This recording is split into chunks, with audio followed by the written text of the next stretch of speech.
নমস্কার, আমার নাম শুভধর। থ্রিল কোয়েস্ট চ্যানেলে আপনাদের সকলকে স্বাগত। এই ভিডিওটি করা শুধুমাত্র বর্তমান ইউটিউব ডিমনিটাইজেশন পলিসির জন্য। আমাদের এই কন্টেন্ট কোনো রকম যান্ত্রিক বা এআই ব্যবহার করে করা হয় না। আমি শুভধর, শুরু করছি আজকের গল্প। নমস্কার শ্রোতা বন্ধুরা, স্বাগত জানাই আপনাদের থ্রিল কোয়েস্টের রহস্য ঘেরা এক অজানা যাত্রায়, যেখানে প্রতিটি গল্প এক একটি ধাঁধা, আর প্রতিটি ধাঁধার আড়ালে লুকিয়ে থাকে অচেনা কোনো সত্য। এখানে প্রশ্নই পথ দেখায়, আর উত্তর কখনোই সহজে ধরা দেয় না। তাহলে মনোযোগ দিয়ে শুনুন আর নিজেই খুঁজে নিন রহস্যের সূত্র। শুরু হচ্ছে আজকের গল্প।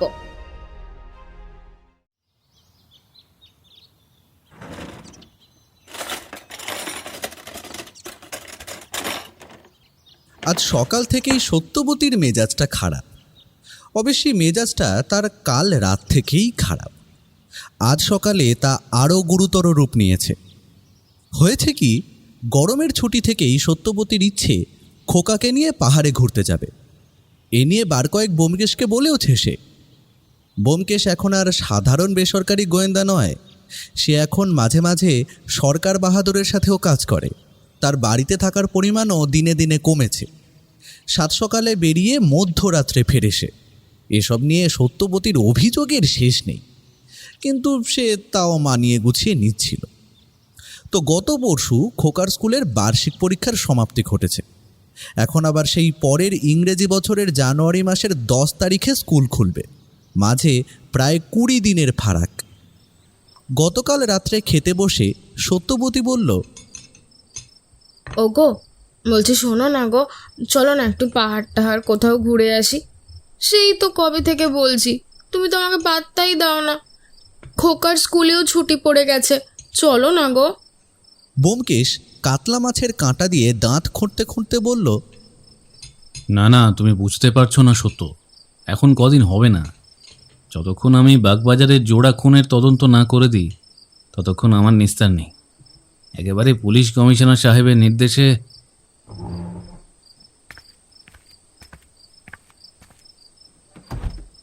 ব্যোমকেশের কথা শেষ হওয়ার আগেই সত্যবতী তার আধ খাওয়া ভাতের থালাটা হাতে করে টেবিল থেকে উঠে গেল।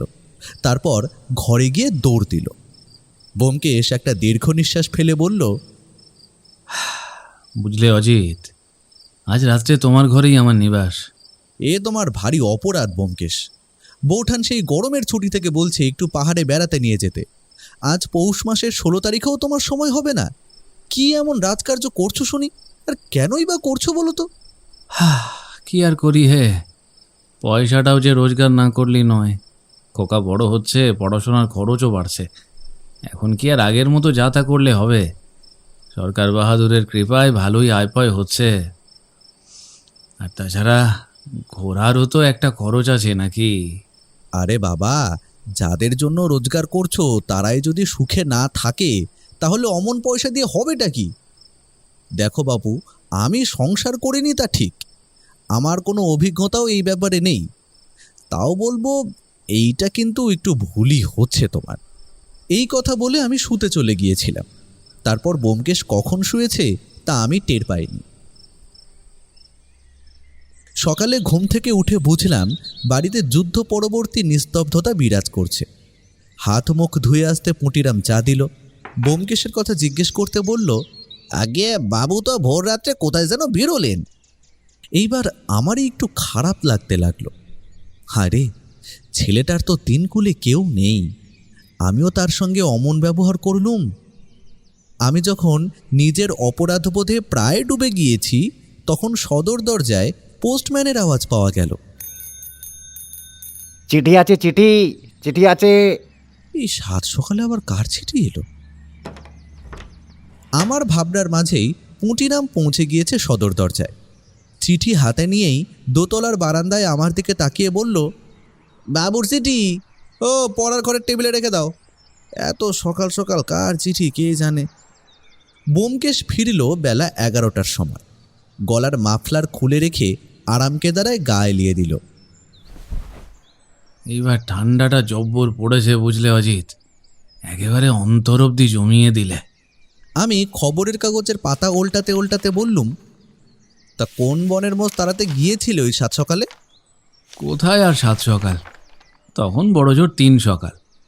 আর বনের মোষ তাড়াতে যায়নি বন্ধু, গিয়েছিলাম এক ভদ্র শিক্ষিত ছেলেকে ইংরেজ পেয়াদার হাত থেকে নিস্তার দিতে। বলো কি হে, কি ব্যাপার? খুলে বলো দেখি তো। আর বলো কেন, একটা প্রেসিডেন্সি কলেজের ছেলে, ইংরেজিতে অনার্স নিয়ে পড়ছে, স্বদেশীদের কাজে একটু জড়িয়ে পড়েছিল। পুলিশ তাকে একেবারে নাজেহাল করে মারছে হে। তাই আজ তাকে নাসিকের গাড়িতে তুলে দিয়ে এসছি। কলকাতা পুলিশের কাছে সে একেবারে ওয়ান্টেড হয়ে গেছে, যে কোনো দিন গুলি করে উড়িয়ে দেবে। সে তো ঠিক আছে, কিন্তু এসব কি করছো? সরকার বাহাদুর জানতে পারলে তো তোমার কাজখানা যাবে। তা আর কি করা যাবে বলো, দেশমাতৃকার কাজে যারা নিযুক্ত তাদের কি আর নিষ্ঠুর ইংরেজ পুলিশের হাতে মৃত্যুবরণ করতে দেওয়া যায়? এবার আগে পেটে একটু দানা পানি দিই, একেবারে পিত্তি চলে গেল যে। কই হে পুটিরাম, খেতে দাও। খাওয়া দাওয়া শেষ হওয়ার পরে ব্যোমকেশ জিজ্ঞেস করল, ওদিকের কি খবর হে?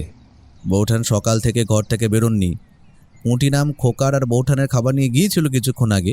খোকার খাবার রেখে বাকিটা ফেরত দিয়ে দিয়েছে।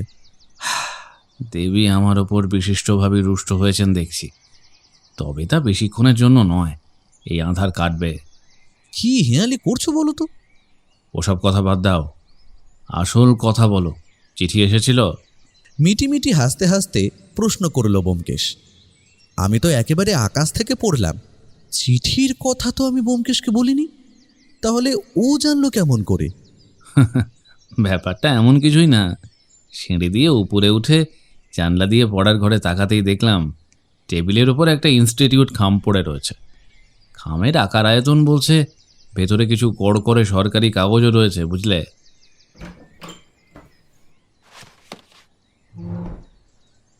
ব্যোমকেশ আর কথা না বাড়িয়ে পড়ার ঘরের দরজা খুলে ভেতরে গিয়ে চিঠিটা নিয়ে আবার বারান্দায় এসে বসল।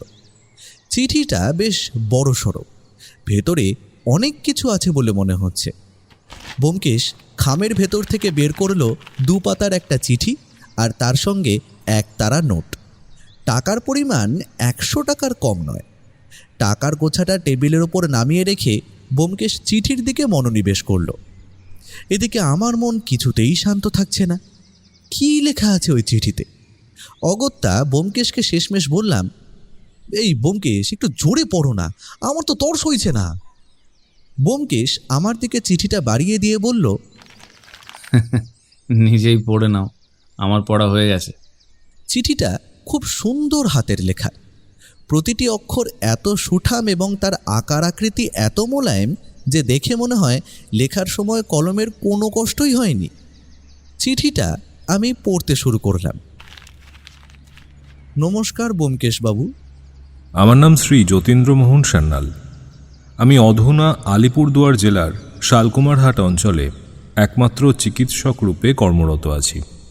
এই স্থানে কারো কোনো ব্যাধি উপস্থিত হইলে, সে জ্বর, সর্দি, কাশি হোক বা গুরুতর কোনো রোগী হোক না কেন, সমুদয় চিকিৎসার ভার আমাকেই গ্রহণ করিতে হয়।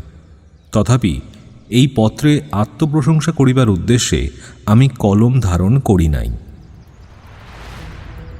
ঘটনা এই যে একটি অস্বাভাবিক মৃত্যুর প্রসঙ্গে আপনাকে অবগত করাই আমার একান্ত প্রয়োজন হইয়াছে। মৃতা আমার সহোদরা শ্রীমতী ময়ূরাক্ষী সান্যাল।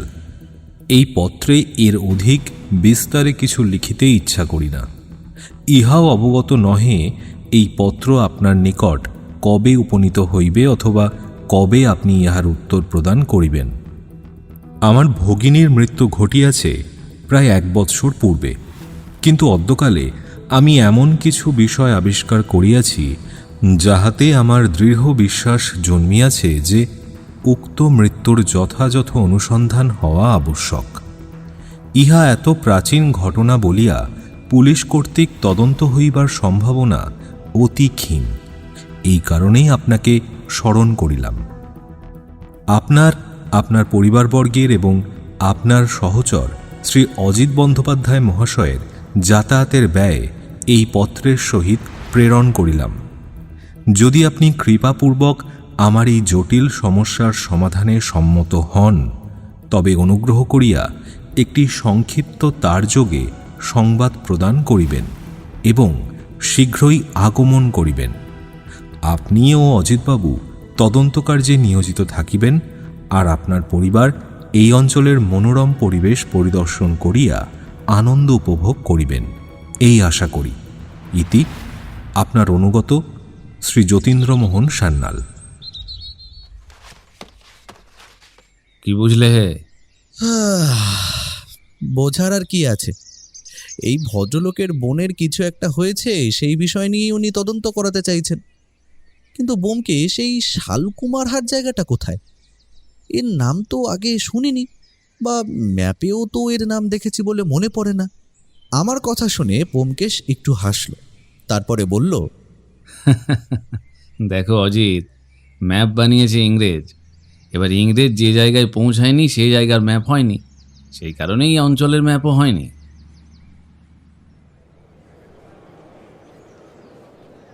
এর পরের ঘটনা খুবই সহজ। চিঠি পাওয়ার 6 দিনের মাথায় ব্যাগ পোঁটলাপুটলি নিয়ে আমরা পৌঁছে গেলুম শিয়ালদাহ স্টেশন। সেখান থেকে রাত 9:10 broad gauge East Bengal mail train ধরে ভোর 5টায় পৌঁছলাম প্রভাতীপুর। সেখান থেকে ধরলুম কোচবিহারগামী মিটার গেজ ট্রেন, যা আমাদের বেলা 11:30 কোচবিহার ডাউন স্টেশনে নামিয়ে দিল। চিঠি পাওয়ার দিনই পাহাড়ে যাওয়ার কথা শুনে সত্যবতী আর আমাদের ওপরে রাগ করে থাকেন। আনন্দের সঙ্গে ব্যাগ গোছানো থেকে আরম্ভ করে আমরা রাস্তায় কি কি খাবার খাবো সব কিছুর ব্যবস্থা করেছে। খোকারও আনন্দে শেষ ছিল না, সে জ্ঞানত এই প্রথম পাহাড় দেখবে। আমরা রেলগাড়ি থেকে নামতেই এক বিহারি বেঁটেখাটো কুলি আমাদের দিকে এগিয়ে এসে বলল, আপ লোক ক্যা ডাক্তার যতীন সান্যালের লোক আছেন? ব্যোমকেশ সম্মতিসূচক মাথা নাড়াতে সে আমাদেরকে স্টেশনের বাইরে দাঁড়িয়ে থাকা একটা ফোর্ড মডেল এ 1931 সালের গাড়ির কাছে নিয়ে গেল। গাড়ির সামনে চুরুট হাতে পায়চারি করছিলেন ডাক্তার সান্যাল। আমাদেরকে আসতে দেখে হাত তুলে অভ্যর্থনা জানালেন। মোটাসোটা ভদ্রলোকের উচ্চতা বেশ ভালো, চোখে চশমা এবং এক গাল ভর্তি দাড়ি। ভদ্রলোকের গায়ের রং ভারতীয়দের মতোই, তবে তার জামা কাপড় সম্পূর্ণ সাহেবি। পরেছেন 3 পিস টুইল্ড স্যুট, মাথায় আবার হ্যাট।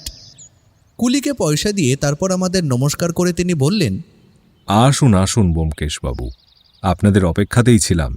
আমার সমস্যার সমাধান একমাত্র আপনিই করতে পারবেন।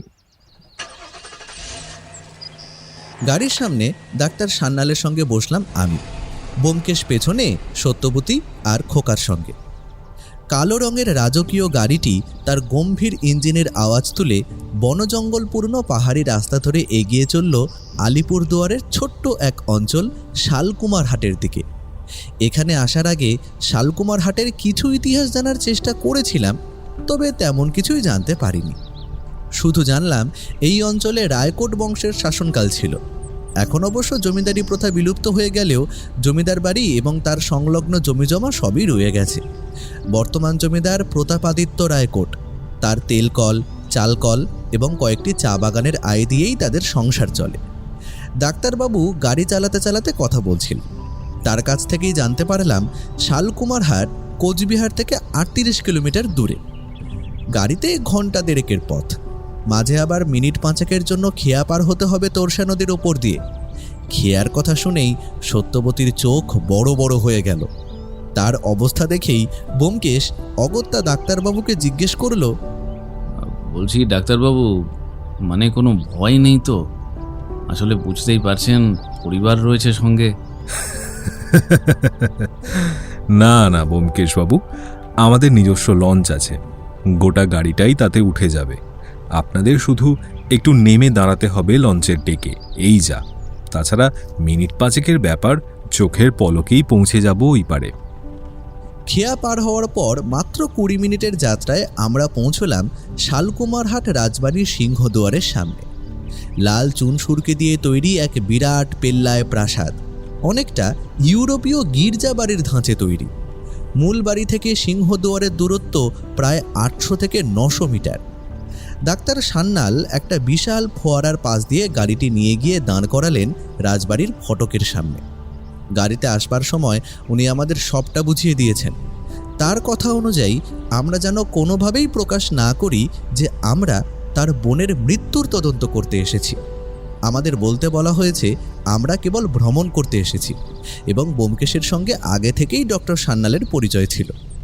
হঠাৎ করে কয়েকদিন আগে চিঠি লিখে সান্যালকে ব্যোমকেশ জানিয়েছে যে সে এই শালকুমারহাট নামের এই অজ্ঞাত অঞ্চলে কিছুদিন নিরিবিলিতে এসে সময় কাটাতে চায়, আর সেই উপলক্ষেই সান্যালবাবু তাকে আমন্ত্রণ জানিয়েছেন। সত্যবতী আবার এসবের মাঝে পড়ে ভ্যাবাচাকা খেয়ে গিয়েছে। প্রথম থেকেই সে যে একটা জটিল রহস্যের মধ্যে এসে পড়েছে তা সে বুঝতে পেরেছে। অন্যদিকে খোকা তার চোখগুলো বড় বড় করে চারপাশের প্রকৃতি, পাহাড়, ঝর্ণা, নদী আর খেয়াঘাট সমস্ত কিছুকে যেন গোগ্রাসে গিলে খাচ্ছে। এর আগে সত্যবতী, ব্যোমকেশ আর আমি তিনজনেই অনেকবার বিভিন্ন পাহাড়ি অঞ্চলে ঘুরেছি বটে, কিন্তু খোকার জীবনে তার চোখের সামনে এমন সৌন্দর্য এই প্রথম। তাই তার মুখ থেকে হাসি আর সরছে না।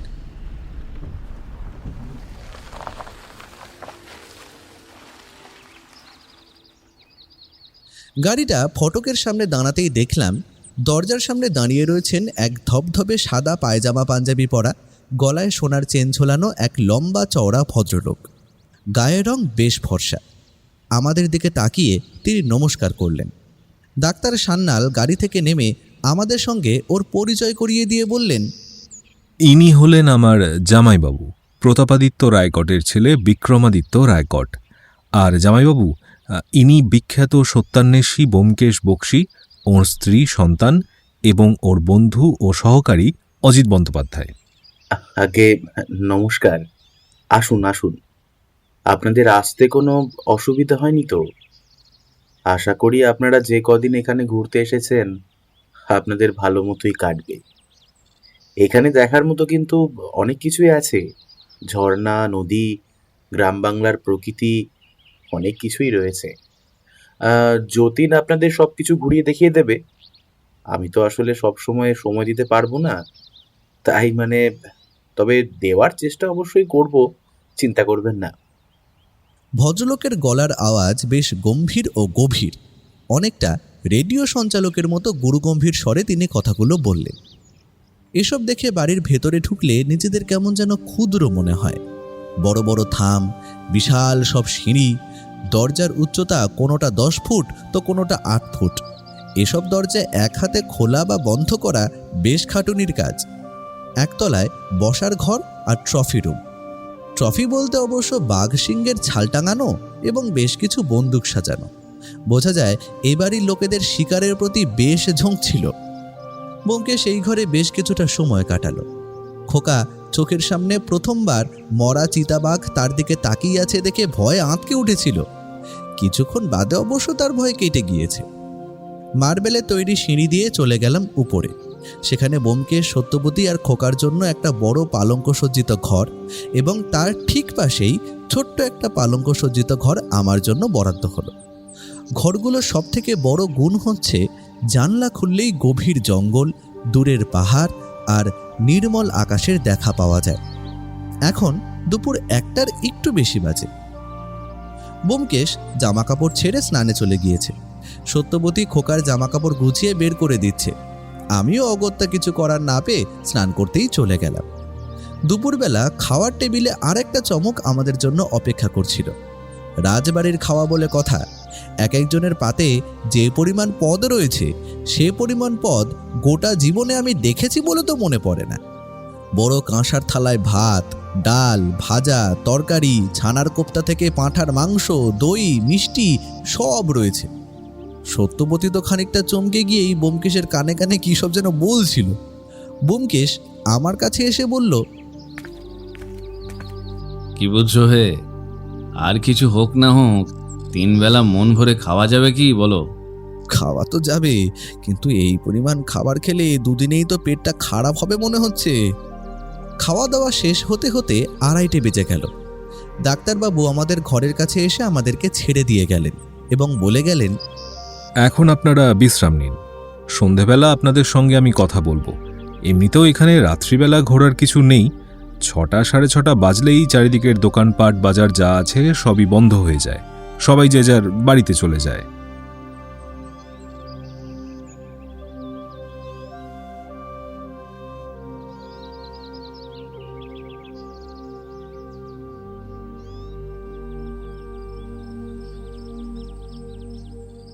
সন্ধে 6:30টার সময় চা নিয়ে ঘরে ঢুকলেন ডাক্তার সান্যাল। পেছনে এক চাকর, তার হাতে ট্রে ভর্তি বেশ কিছু কেক, বিস্কুট আর বিভিন্ন রকম বিদেশি খাবার। এ কী করছেন ডাক্তারবাবু? এই তো দুপুরে অত খেলাম, আবার এখন এত? এর অর্ধেকটা কমিয়ে নিয়ে যান, না হলে আমাদের শরীর খারাপ হয়ে যাবে। আমাদের তো অত অভ্যেস নেই। ডাক্তারবাবু প্রথমে নিতে চাইছিলেন না, কিন্তু ব্যোমকেশ আমার আর সত্যবতীর জোরাজোরিতে শেষ পর্যন্ত তিনি বেশ কিছুটা কমিয়ে ফেরত পাঠিয়ে দিলেন। বিকেলবেলা ঘুম থেকে উঠে আমি ব্যোমকেশদের ঘরে বসে ব্যোমকেশ, খোকা আর সত্যবতীর সাথে আড্ডা মারছিলাম। জানলায় অন্ধকার আকাশের দিকে তাকিয়ে কত রকমের তারা দেখা যাচ্ছে, সে সমস্ত কথা বলছিলাম। এমন সময় ডাক্তারবাবুর আগমন ঘটল। ডাক্তারবাবু বেতের সোফা সেটের উপর আরাম করে বসলেন। তার অত বড় চেহারাটা ওইটুকু চেয়ারে কি করে আঁটল সেটাই একটা রহস্যের বিষয়। নিজের চায়ের কাপটা হাতে তুলে নেওয়ার আগে সবার হাতে হাতে চায়ের কাপ আর খোকার হাতে একখানা ফ্রুট কেক ধরিয়ে দিয়ে তিনি বলতে শুরু করলেন, দেখুন ব্যোমকেশবাবু, আমরা দুজনেই, মানে আমি আর আমার বোন, কলকাতার গড়িয়াহাট অঞ্চলে বড় হয়েছি। বাবা ছিলেন আবগারি দপ্তরের এক সাধারণ কেরানি, মোটামুটি সচ্ছল পরিবারই বলা চলে। পড়াশুনো শেষ করে আমি ডাক্তারি পড়ি, আর ময়ূরাক্ষী আমার বোন সাহিত্য নিয়ে পড়াশুনো করে। এরপর আমি একটি ছোট ডিসপেন্সারি চালাতে শুরু করি। একদিন খবরের কাগজে চোখে পড়ল একটি বিজ্ঞাপন, শালকুমারহাট রাজবাড়ির পক্ষ থেকে দেওয়া। সেখানে একজন নিয়মিত ডাক্তারের প্রয়োজন, স্থায়ী পদ। আমি আর দেরি না করে আবেদনপত্র পাঠালাম। কিছুদিন পর ওনারা আমাকে ডেকে পাঠান। সাক্ষাৎকারে কথা বলেই যেন তাদের আমাকে পছন্দ হয়ে যায়। শেষ পর্যন্ত আমাকেই ওই পদের জন্য নিয়োগ করা হয়। তারপর থেকে আজ প্রায় 10 বছর ধরে আমি এখানেই আছি। এখানে যখন প্রথম আসি তখন আমার বয়স 25, এখন 35। তা আপনার বোনের সঙ্গে জমিদারবাবুর ছেলের বিয়ে হলো কি করে? আসলে হয়েছে কি, আমার চাকরি পাওয়ার 3 বছরের মাথায় বাবা মা এক গাড়ি দুর্ঘটনায় মারা যান। বোনের দেখাশোনা করার মতো আর কেউ ছিল না, তাই আমিই তাকে সঙ্গে করে এখানে নিয়ে আসি। রাজবাড়িতে ঘরের কোনো অভাব নেই, সেখানেই তার থাকার ব্যবস্থা করে দিই। ময়ূরাক্ষী শিক্ষিত মেয়ে, তাই রাজবাড়ির চত্বরে গ্রামের ছোট ছোট ছেলে মেয়েদের পড়াতে শুরু করে। এই সময়ই বিক্রমাদিত্য, অর্থাৎ যার সঙ্গে আজ সকালে আপনাদের দেখা হয়েছে, তার সঙ্গে ধীরে ধীরে আমার বোনের ঘনিষ্ঠতা বাড়ে। সেই ঘনিষ্ঠতা একসময় প্রেমে পরিণত হয়। পরে যখন বিয়ের প্রসঙ্গ ওঠে, আমার তাতে বিশেষ কোনো আপত্তি ছিল না। আমরা তো সামান্য ছাপোষা কেরানির পরিবার ব্যোমকেশবাবু। এত বড় ঘরে আমাদের মেয়ের বিয়ে হওয়া এমনিতেই প্রায় অসম্ভব। তাই যখন সেই সুযোগ এলো তখন আমি আর বাধা দিইনি। কিন্তু এখন মনে হয় সেই বিয়েটা না হলেই বোধহয় ভালো হতো। কেন এমন কথা বলছেন? আর বলবেন না, ওদের বিয়ে হয়েছে 5 বছর আগে। 3 বছর আগে আমার বোনের একটি কন্যা সন্তান হয়। আমি খুব খুশি ছিলাম। কিন্তু গত বছর মার্চ মাসের 14 তারিখ হঠাৎ ভোর 3টে নাগাদ বিক্রমের গাড়ির ড্রাইভার দীনদয়াল আমার বাড়ি এসে আমাকে জানায় যে বাড়িতে নাকি কে ঢুকেছে আর ময়ূরীর, আমার বোনের, নাকি কি একটা হয়ে গিয়েছে। আমি তৎক্ষণাৎ গাড়ি নিয়ে রাজবাড়ির দিকে রওনা হলাম। আপনি রাজবাড়িতে থাকেন না? আসলে ব্যোমকেশবাবু, বোনের বিয়ের পর আমি আর এ বাড়িতে থাকি না। গ্রামের মধ্যেই কাঠের একতলা একটা ছোট বাড়ি বানিয়েছি, সেখানেই থাকি। যতই হোক ওটা তো বোনের শ্বশুর বাড়ি, তাই একটু দূরত্ব বজায় রাখাই শ্রেয় মনে করেছিলাম। আমাদের পরিবারে এমনটাই নিয়ম। খবর পেয়ে আমি তৎক্ষণাৎ সেখান থেকে রওনা দিই। আসার পথে শালকুমারহাট পুলিশ ফাঁড়ির দারোগা সুভাষ হালদারকে খবর দিয়ে এসেছিলাম। তিনিও আমার পেছন পেছন জিপ নিয়ে চলে আসেন। বাড়িতে পৌঁছে দেখি বিক্রম বসার ঘরের সোফায় মাথায় হাত দিয়ে বসে আছে। তার হাত, মুখ, মাথা সবখানেই রক্ত লেগে রয়েছে। সুভাষ হালদার কড়া মেজাজের পুলিশ অফিসার, সহজে বিচলিত হন না। তিনি এক মুহূর্ত দেরি না করে সোজা উপরতলায় উঠে গেলেন। প্রথমে দেখে নিলেন আমার ভাগ্নি ঠিক আছে কিনা। সে তখন নিশ্চিন্তে ঘুমিয়ে। তারপর তিনি ঢুকলেন বিক্রম আর ময়ূরাক্ষীর শোবার ঘরে। সেখানে গিয়ে তিনি স্তব্ধ হয়ে যান। শোয়ার পালঙ্কের উপর নিথর পড়ে আছে আমার বোন ময়ূরাক্ষী, চারপাশে রক্ত ছড়িয়ে আছে। দারোগাবাবুর ডাক শুনে আমিও উপরে উঠেছিলাম বটে, কিন্তু যে দৃশ্য দেখলাম তা আমাকে বহু দিনের জন্য মানসিকভাবে পঙ্গু করে দিয়েছিল। মাথায় কোনো সুস্থ চিন্তা আসছিল না। কখনো কখনো আত্মহত্যার কথাও ভেবেছি। ভদ্রলোকের গলা বুঝে এলো। একটু গলা পরিষ্কার করে তিনি আবার বললেন, দেখুন ব্যোমকেশবাবু, আমরা ছাপোষা ঘরের মানুষ। ছোটবেলা থেকে শিখেছি টাকার চেয়ে প্রাণ বড়। এত বড় ঘরের লোভে পড়ে হয়তো বিয়েটা দিয়েছিলাম, কিন্তু এখন মনে হয় সেটা আমাদের ঠিক হয়নি। বামুন হয়ে চাঁদ ধরতে যাওয়া সেটাই ভুল ছিল। যাই হোক, তারপর ময়ূরীর দেহ ময়নাতদন্তে পাঠানো হয়। ময়নাতদন্তে জানা যায় কোনো সরু ধারালো বস্তু দিয়ে গলার বাঁদিকে আঘাত করা হয়েছিল। তারপর কোনো ভারী বা ধাতব বস্তু দিয়ে মাথা ও ঘাড় থেঁতলে দেওয়া হয়। পুলিশ কাউকে ধরেনি? বাড়ির কাজের লোকেদের সঙ্গে কোনো বিরোধ বা অন্য কারোর ওপর কোনো সন্দেহ আছে? দেখুন, আমার বোনকে আপনি চেনেন না বলেই একথা বলছেন। তার মতো মিশুকে আর কোমল স্বভাবের মানুষ খুব কমই দেখেছি। তাকে কোনোদিন কারোর ওপর রাগ করতে দেখিনি। আজও বাড়ির একজন কাজের লোকের মুখে তার নামে খারাপ কথা শুনবেন না, আমি নিশ্চয়তা দিয়ে বলতে পারি। আর পুলিশের কথা কি বলবো? রায়কট বংশের ছেলে যদি বলে যে বাড়িতে আততায়ী ঢুকেছিল এবং তার হাতেই ময়ূরীর মৃত্যু হয়েছে, তবে তারা আর বেশি মাথা ঘামায় না। নামমাত্র একটা তদন্ত হালদার মশাই করেছিলেন বটে, কিন্তু তাতে কোনো ফল হয়নি। শুধু জানা গিয়েছিল যে ঝাঁকড়া চুলের এক ভদ্রলোককে বিক্রম নাকি ঘর থেকে বেরিয়ে যেতে দেখেছিল। আচ্ছা ডাক্তারবাবু, বিক্রমবাবু জানলেন কি করে যে তার স্ত্রী মারা গেছেন?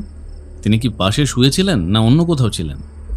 বিক্রমের কথা মতো সেদিন রাতে তারা তার বন্ধু ও বন্ধুর স্ত্রীকে নিয়ে একসঙ্গে খাওয়া দাওয়া করেছিল। দৈপায়ন আড্ডো আর নলিনী আড্ডো। দৈপায়ন আলিপুরদুয়ারের একটি চা বাগানের ম্যানেজার। খাওয়া দাওয়ার পর তারা চলে গেলে ময়ূরী মেয়েকে নিয়ে উপরতলায় শুতে যায়, আর বিক্রম নিচে পড়ার ঘরে বসে কারখানার কিছু কাজ আর বইপত্র নিয়ে ব্যস্ত ছিল। তার কথা মতো সেখানেই সে ঘুমিয়ে পড়ে। তারপর হঠাৎ ময়ূরীর চিৎকারে তার ঘুম ভাঙে। ময়ূরী নাকি তার নাম ধরে ডাকছিল। সে তড়িঘড়ি গিয়ে উপরতলায় গিয়ে দেখে বিছানার উপর ময়ূরী রক্তাক্ত অবস্থায় ছটফট করছে, আর জানলা দিয়ে ঝাঁকড়া চুলের লাল জামা পরা এক ব্যক্তি যেন পালিয়ে গেল। এটাই ছিল তার বক্তব্য। কিন্তু পুলিশ হন্যে হয়ে খুঁজেও গোটা শালকুমার হাটে ওই লাল জামা পরা ঝাঁকড়া চুলের কাউকে পায়নি। দেখুন ব্যোমকেশবাবু, এই গ্রামে এমন কেউ থাকে না যাকে গ্রামের কেউ চেনে না। খুব বেশি হলে 400 পরিবার এই গ্রামের বাসিন্দা। এখানে প্রত্যেককে চেনে। ফলে আচমকা বাইরের কেউ এসে খুন করে যাবে, এটা অবিশ্বাস্য বিষয়। তাছাড়া বাইরের কেউ কেনই বা তাকে খুন করবে? বরং বিক্রমকে যদি কেউ খুন করত তবে তা বিশ্বাসযোগ্য হতো। ওর কারখানা আছে, মাঝে মাঝে রাজনৈতিক কাজেও যুক্ত হয়ে পড়ে, ওদের একটা প্রতিপত্তি আছে। কিন্তু আমার বোনকে তো রাস্তার লোকজনও ভালো করে চেনে না যে সে বিক্রম রায়কটের স্ত্রী। তাকে কেউ কেন হত্যা করবে? ব্যোমকেশের ভ্রু দুটো ভীষণ গভীরভাবে কুঁচকে রয়েছে। সে গভীর চিন্তায় মগ্ন। কিছুক্ষণ চুপ থেকে সে প্রশ্ন করল, আচ্ছা, কলকাতায় আপনাদের সাথে কারো কোনো সমস্যা ছিল? না ব্যোমকেশবাবু, কলকাতায় আমাদের আত্মীয় স্বজন বলতে কেউই ছিল না। আমার বাবা ছিলেন আমার ঠাকুরদার একমাত্র সন্তান। আমাদের ওই একটাই বাড়ি ছিল। আশেপাশের কিছু প্রতিবেশীদের সঙ্গে আলাপ পরিচয়টুকুই সম্বল। এর বাইরে আমাদের খুব একটা পরিচিতি ছিল না। আমরা খুবই সাধারণ মানুষ ব্যোমকেশবাবু। ডাক্তার সান্যালের চোখ জলে ভরে এলো। বুঝতে পারছি নিজের প্রাণের চেয়েও বেশি তিনি তার বোনকে ভালোবাসতেন। আপনার কাকে সন্দেহ? আর কেনই বা হঠাৎ 1 বছর পরে আপনার মনে হচ্ছে যে এই মৃত্যুর পেছনে অন্য কেউ আছে? ব্যোমকেশের দিকে তাকাতে গিয়ে দেখলাম সত্যবতীর চোখেও জল। মেয়েরা বোধহয় একটু বেশি অনুভূতিপ্রবণ হয়। তাই ডাক্তারবাবুর কষ্টটা সত্যবতীও নিজের মনে অনুভব করতে পারছে। দেখুন ব্যোমকেশবাবু, আমি আজও তার মৃত্যুর দিনটা ভুলিনি, হয়তো কোনোদিনও ভুলবও না। কিন্তু কয়েকদিন আগে আমি একটা খবর পেয়েছি যে গত 3 বছর ধরে বিক্রমের এক প্রেমিকা আছে জলপাইগুড়িতে। নাম ধাম কিছুই জানি না, কিন্তু জলপাইগুড়িতে তার একজন প্রেমিকা যে আছে সে বিষয়ে আমি নিশ্চিত। এই খবরটা আপনাকে কে দিল? ওইটা জিজ্ঞেস করবেন না, কারণ আমি সেটা বলতে পারবো না। তবে এটুকু বলতে পারি, খবরটা আমি পেয়েছি এবং সঠিক লোকের কাছ থেকেই পেয়েছি। এ বিষয়ে আমার কোনো সন্দেহ নেই। এখন আপনাদের দায়িত্ব হলো আমার বোনের মৃত্যু কেন হলো আর এর পেছনে দায়ী কে তা খুঁজে বের করা। আমার ফুটফুটে নিষ্পাপ ভাগ্নিটার কপালে যে মাতৃস্নেহ জুটল না, তার জন্য দায়ী কে সেটা আপনাকে খুঁজে বের করতেই হবে। আপনি যত টাকা চান আমি দেব। আপনি বললে কলকাতার একটা বাড়ি আর 2টো গাড়িও দিতে পারি, কিন্তু আমার বোনের খুনিকে সাজা দেওয়াতেই হবে ব্যোমকেশবাবু, যেভাবে হোক, যেমন করে হোক। এই কথাটুকু বলার সময় ভদ্রলোকের চোখের মধ্যে যেন আগুন জ্বলে উঠল। মনে হলো সামনে পেলে খুনিকে তিনি যেন এক্ষুনি 2 টুকরো করে ছিঁড়ে ফেলবেন। আপনি শান্ত হন ডাক্তারবাবু। আপনি আমাকে দায়িত্ব দিয়েছেন, আমি যথাসম্ভব চেষ্টা করব আপনার বোনের খুনিকে খুঁজে বের করতে। তবে এইটুকু মাথায় রাখবেন, ঘটনাটা কিন্তু 1 বছর আগের। যদি অসফল হই তবে আপনাকে কোনো টাকা পয়সা দিতে হবে না। আমরা নিজেদের খরচেই ফেরার টিকিট কেটে এসেছি, সেই টিকিটেই ফিরে যাব। আর আপনি আমাকে অগ্রিম যে টাকা দিয়েছেন সেটা আমার কাছে তোলাই আছে। যদি রহস্যের সমাধান করতে না পারি, আপনার বোনের খুনিকে শাস্তি দিতে না পারি, তবে সেই টাকা আপনাকে ফেরত দিয়ে এখান থেকে বিদায় নেব। না না ব্যোমকেশবাবু, আমি টাকা ফেরত চাইছি না। আপনি শুধু চেষ্টা করুন, না পারলে আপনারই বা করার কি আছে? 1 বছর আগের ঘটনা। বিক্রমের মতো এত বড় প্রভাবশালী লোকের বিরুদ্ধে যদি আপনি পেরে না ওঠেন, তাতে কিছু করার নেই। আপনি শুধু সেই চেষ্টাটুকু করুন যা এখানকার কোনো পুলিশ অফিসার করেনি। সেটুকুই আমার বোনের আত্মাকে শান্তি দেবে। সেদিন রাতে আর কোনো কথা হলো না। ডাক্তার সান্যাল চলে যাওয়ার পর ঘরের আনন্দের পরিবেশটা হঠাৎ কেমন বিষণ্ণতায় ভরে গেল। সত্যবতী সেই যে চুপ করেছে, তার মুখে আর কথা নেই। সে কেবল জানলা দিয়ে বাইরের অন্ধকার জঙ্গলের দিকে তাকিয়ে নিশ্চুপ বসে আছে। ব্যোমকেশ ঘরে সিগারেট খেতে পারবে না বলে ছাদে গিয়েছে। আমি বসে আছি 2টো ঘরের মাঝখানের সাধারণ বারান্দাটিতে। আকাশে চাঁদ উঠেছে, মায়াবী লাগছে চারপাশটা। কোথাও কোনো কৃত্রিম আলো নেই, নেই কোনো গাড়ির শব্দ। বাড়ির কিছু কিছু অংশে প্রদীপ জ্বলছে, আর বাকি অংশটা চাঁদের মলিন আলোয় আলোকিত। হঠাৎ পায়ের শব্দ পেয়ে তাকিয়ে দেখলাম ছাদের সিঁড়ি বেয়ে ব্যোমকেশ নেমে আসছে। সে এসে আমার সামনে বসে বলল, কি অজিত, কি বুঝছো? আমি একটা দীর্ঘশ্বাস ফেলে কোলের ওপর হাতের বইটা বন্ধ করে বললাম, আর কি বুঝবো বলো? এত বড় প্রাসাদের মতো বাড়ি, এর মধ্যে কে কাকে মেরে রেখে চলে গিয়েছে, তা কি করে বের করবে সেইটাই ভাবছিলাম। এই অঞ্চলের 400টি পরিবারের প্রতিটিতে যদি 5 জন করেও লোক থাকে, তাহলেও তো 1000-2 মানুষ। তাদের মধ্যে থেকে অপরাধীকে খুঁজে বের করা কি 4টিখানি কথা? উপায় তো একটা করতেই হবে, কিন্তু তার মধ্যে আবার উনি আমার পরিচয় গোপন রাখতে বলেছেন। ওটাই সমস্যা আরও বাড়িয়ে দিয়েছে, বুঝলে হে। ঘরের ভেতর থেকে লণ্ঠন নিয়ে বেরিয়ে এলো সত্যবতী। আমাদের দিকে তাকিয়ে বলল, কি গো ঠাকুরপো, তুমি আর তোমার বন্ধু এই অন্ধকারের মধ্যে কি করছো? এই চাঁদের নির্মল আলো উপভোগ করছি। এই রূপ তার কলকাতায় পাওয়া যায় না। জানি না বাবু, তোমাদের কি করে যে এই অন্ধকারে বসে থাকতে ভয় লাগছে না, ভগবান জানে। আমার তো এই বাড়িতেই থাকতে ভয় লাগছে। একটা নিষ্পাপ মেয়েকে ওভাবে যে খুন করতে পারে, সে তো আবার খুন করতে পারে গো। সে তো ধরাও পড়েনি, তার ওপর আবার খোকাবাবুকে সঙ্গে করে নিয়ে এসেছি। আমার যে কি দুশ্চিন্তা হচ্ছে না, তা বলে বোঝাতে পারবো না। ভয় পেও না সত্য। দেখো, কোনো খুনি বিনা কারণে খুন করে না। নিশ্চয়ই তার পেছনে কোনো গূঢ় কারণ আছে। খুন করা চুরি চামারি বা ছিনতাইয়ের মতো সহজ কাজ নয়। এটা করতে বুদ্ধি লাগে, গভীর চিন্তা লাগে এবং অনেক ভেবেচিন্তে এগোতে হয়। তাই সেই মানসিক ধকল মানুষ একবারের বেশি দুবার নিতে চায় না। আর যদি আরও খুনের সম্ভাবনা থাকতো, তবে 1 বছর পর আমাদের এই রহস্য সমাধানে আসতে হতো না, তার আগেই আরও 2-1টা খুন হয়ে যেত। ব্যোমকেশের কথায় সত্যবতী কতটা আশ্বস্ত হলো বলতে পারবো না, তবে সে আবার ঘরে ফিরে গেল। খোকা ঘরের ভেতরে লণ্ঠনের আলোর বিপরীতে হাত রেখে দেওয়ালের ছায়ার সঙ্গে খেলা করছে। এই খেলা আমরাও ছোটবেলায় প্রচুর খেলেছি। এখন কলকাতায় লণ্ঠনের ব্যবহার কমে যাওয়ায় মানুষ এসব খেলা প্রায় ভুলেই গিয়েছে। ছোটবেলায় গ্রামে থাকাকালীন এই খেলাই ছিল আমাদের ভাই বোনদের সবথেকে বড় বিনোদন। হাতের বিভিন্ন ভঙ্গিতে দেওয়ালে ছায়ার পশু পাখি তৈরি করা। কিছুক্ষণ খোকার খেলা দেখে আমি ব্যোমকেশকে জিজ্ঞেস করলাম, আচ্ছা, এবার তাহলে আমাদের কাজের পরিকল্পনা কি? ব্যোমকেশ মাথার চুলগুলো একটু পেছনের দিকে সরিয়ে চেয়ারে হেলান দিয়ে বসল। তারপরে বলল, প্রথমে বাড়ির কাজের লোকদের সঙ্গে কথা বলতে হবে। সত্যকে কথা বলতে হবে বাড়ির মহিলাদের সাথে। কিন্তু সে তো ডাক্তারবাবুর গল্প শুনেই কেঁদে একসা হচ্ছে। দেখি, কাল সকালে তাকে বুঝিয়ে বলবো।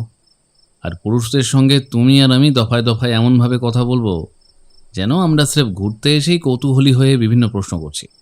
তাছাড়া কাল সকালে একবার জঙ্গলটা ঘুরে আসতে হবে, নইলে বিক্রমবাবুর মনে হতে পারে যে আমরা কেবল ভ্রমণের উদ্দেশ্যে আসিনি। অন্ধকার বারান্দা থেকে আশেপাশের বারান্দাগুলো আবছা দেখা যাচ্ছে। বাড়ির ভেতর কাজের লোকেরা ছোট ছোট মোমবাতি হাতে চলাফেরা করছে। মাঝে মধ্যে লণ্ঠন হাতে বিক্রমবাবুকেও এদিক ওদিক যেতে দেখলাম। একবার সম্ভবত বিক্রমবাবুর বৃদ্ধ বাবাকেও নজরে এলো। শরীরটা ওনার ভীষণই ভেঙে পড়েছে। একজন কাজের লোক তাকে ধরে ধরে এক ঘর থেকে অন্য ঘরে নিয়ে গেল। ওদিকে ডাক্তার সান্যাল টেলিফোনে কাউকে একটা কল করার চেষ্টা করছিলেন, কিন্তু সম্ভবত বৈদ্যুতিক বিভ্রাটের কারণে সংযোগ আর স্থাপিত হলো না। জায়গাটা এত নিস্তব্ধ যে মাঝে মাঝে অবাক হতে হয়। প্রকৃতি এখানে যেমন সুন্দর তেমনই নিঝুম। দূর থেকে পেঁচার ডাক, ঝিঝি পোকার শব্দ কিংবা কোনো নাম না জানা নিশাচর পাখির ডাক ভেসে আসছে। আচমকা কোনো শব্দ পেলে গায়ে কাঁটা দেয় বটে, তবে এমন নির্মল শীত আর মেঘমুক্ত স্বচ্ছ আকাশ অনেক বছর দেখিনি। রাতে আর বিশেষ কিছু হলো না। যে যার মতো খাওয়া দাওয়া সেরে রাত 9:30টার মধ্যেই বিছানায় চলে গেলাম।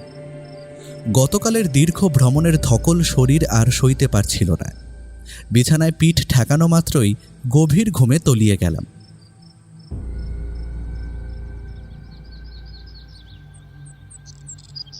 পরের দিন ঘুম ভাঙল ব্যোমকেশের ঠেলায়। সে রসিকতা করে বলল, ওহে লেখক মহাশয়, ওঠেন, আমাদের তো একটু ঘুরতে বেরোনোর কথা ছিল। আপনার যা ঘুমের বহর, তাতে আজ আর বেরোবো বলে তো মনে হচ্ছে না। তাড়াতাড়ি ওঠেন, বেলা হয়ে গেল যে।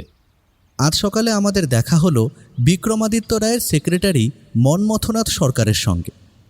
বয়স 35-এর ওপর, পরিপাটি ও ঝকঝকে এক ভদ্রলোক। ব্যোমকেশের ডাকে ঘুম থেকে উঠে নিচে এসে দেখি তিনি একটি জিপের সামনে দাঁড়িয়ে। নমস্কার করে তিনি বললেন, আমি মন্মথনাথ সরকার, বিক্রমবাবুর সেক্রেটারি। কাল আমি এখানে ছিলাম না, মায়ের শরীর খারাপ ছিল, তাই কলকাতা গিয়েছিলাম। আজ সকালেই ফিরলাম। এখনই আমাদের সঙ্গে বেরোচ্ছেন? বিশ্রাম নেবেন না? না, ট্রেনেই ঘুম হয়ে গেছে।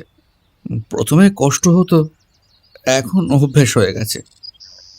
সপ্তাহে একবার আমাকে কলকাতা যেতেই হয়। কেন? ব্যবসার কিছু কাজ কলকাতায় হয়, এখানকার জিনিসও সেখানে পাঠানো হয়, তাই মাঝে মাঝে গিয়ে খোঁজ খবর নিতে হয়। ছোটবাবু না গেলে তখন আমাকেই যেতে হয়। মন্মথবাবু, তা আজ কোথায় নিয়ে যাচ্ছেন?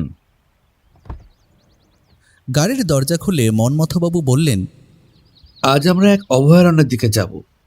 সরকার সেখানে একশৃঙ্গ গন্ডার সংরক্ষণের পরিকল্পনা করছে। জায়গাটার নাম জলদাপাড়া।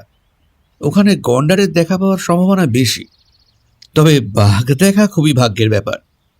গন্ডার দেখার কথা শুনে সত্যবতী আর খোকা দুজনেই ভীষণ উত্তেজিত হয়ে উঠল। খোকা তো আনন্দে গান জুড়ে দিল। সামনের সিটে আমি আর মন্মথবাবু, আর পেছনে ব্যোমকেশ, সত্যবতী ও খোকা বসলাম। ঘন জঙ্গলের মায়াবী পরিবেশ দেখে আমি মনে মনে ভাবলাম, কলকাতার বাবুরা এই আলো আঁধারির খেলা কল্পনাও করতে পারবে না। চারপাশে হরিণ, বাঁদর আর কাঠঠোকরা, মাছরাঙার মতো নাম না জানা অজস্র পাখির খেলা। ইঞ্জিনের শব্দ ছাড়া সেখানে আধুনিক জগতের আর কোনো চিহ্ন নেই। বেশ কিছুটা গিয়ে মন্মথবাবু গাড়ি থামিয়ে বললেন, গাড়ি এখানেই থাক, সামনে একটা জলাশয় আছে, গন্ডাররা ওখানে জল খেতে আসে। গন্ডার কাছাকাছি এলে আমি কিন্তু যাব না ওসব জায়গায়। না না, ওরা এপারে আসে না বৌঠান, জলাশয়ের ওপারে বেড়া দেওয়া আছে, ওখানেই লবণ পাথর আর জল আছে, গন্ডাররা সেখানেই আসে। আমাদের কপাল সত্যিই ভালো। এমনিতে গন্ডার দেখা ভাগ্যের ব্যাপার, কিন্তু আজ যেন ঈশ্বর বিশেষ প্রসন্ন। কিছুক্ষণ অপেক্ষার পর দেখা গেল এক মা গন্ডার তার ছোট ছানাকে নিয়ে জল খেতে এসেছে। খোকা চিৎকার করতে যাচ্ছিল, সত্যবতী তাড়াতাড়ি তার মুখটা চেপে ধরল। ব্যোমকেশ আমার দিকে তাকিয়ে মিটিমিটি হাসল। প্রায় ঘণ্টাখানেক জঙ্গলে ঘুরে পাখি, গন্ডার, জলাশয় সব দেখে আমরা ফেরার পথ ধরলাম। তখন ঘড়িতে 10টা 5। শীতকাল বলে রোদের তেজ কম, তাই ফিরতে মন চাইছিল না, কিন্তু পেটের টানও কম নয়। জমিদার বাড়িতে ফিরে জলখাবার সেরে যখন বিশ্রাম নিতে যাচ্ছি, ব্যোমকেশ বলল, এই কি, কোথায় চললে? এখন তো কোনো কাজ নেই, একটু গড়িয়েই নি। অজিত, আমরা এখানে ঘুরতে আসিনি, তদন্ত করতে এসেছি। এখন তোমার কাজ হলো বাড়ির মধ্যে ঘুরে ঘুরে কাজের লোকদের সঙ্গে কথা বলা, বিশেষ করে পুরুষদের সঙ্গে। মহিলাদের ব্যাপারটা সত্য দেখবে। আমি অনিচ্ছা সত্ত্বেও নিচে নামলাম, যেখানে কাজের লোকেরা থাকে। কিছু দূর যেতেই আমাদের খাওয়ার দেওয়া লোকটির সঙ্গে দেখা। সে সেলাম করতেই আমি জিজ্ঞেস করলাম, তোমার নাম কি?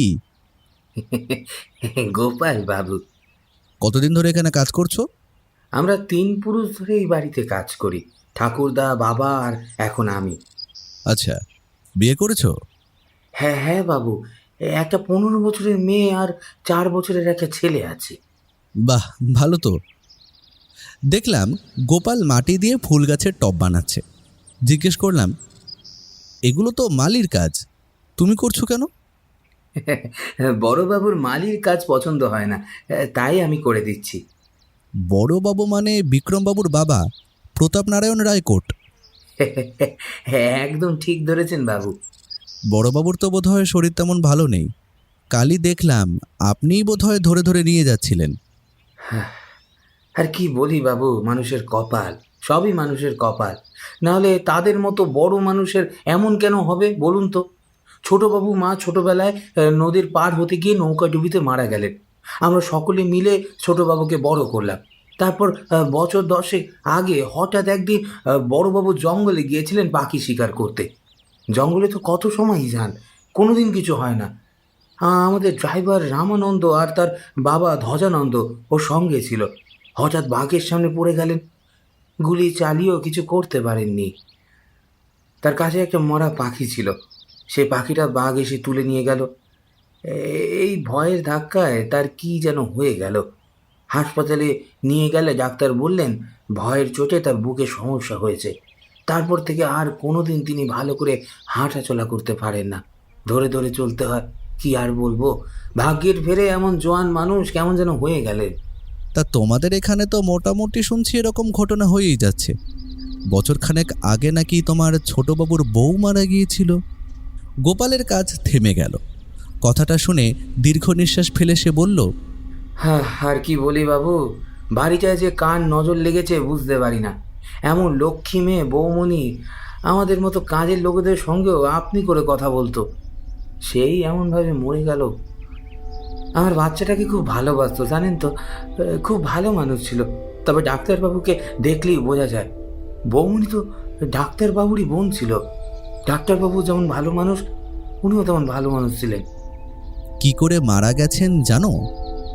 আর কি বলবো বাবু, আমরা তো ঘরে ঘুমাচ্ছিলাম, বাবু টের পাননি কি হয়েছে। হঠাৎ পুলিশের গাড়ির আওয়াজ শুনে বুঝলাম পুলিশ এসেছে। বেরিয়ে দেখি উপরে সবাই দৌড়ে উঠেছে। ছোটবাবু কেমন পাগলের মতো বসার ঘরে বসে রয়েছেন, আর ডাক্তারবাবু মেঝেতে বসে আছেন।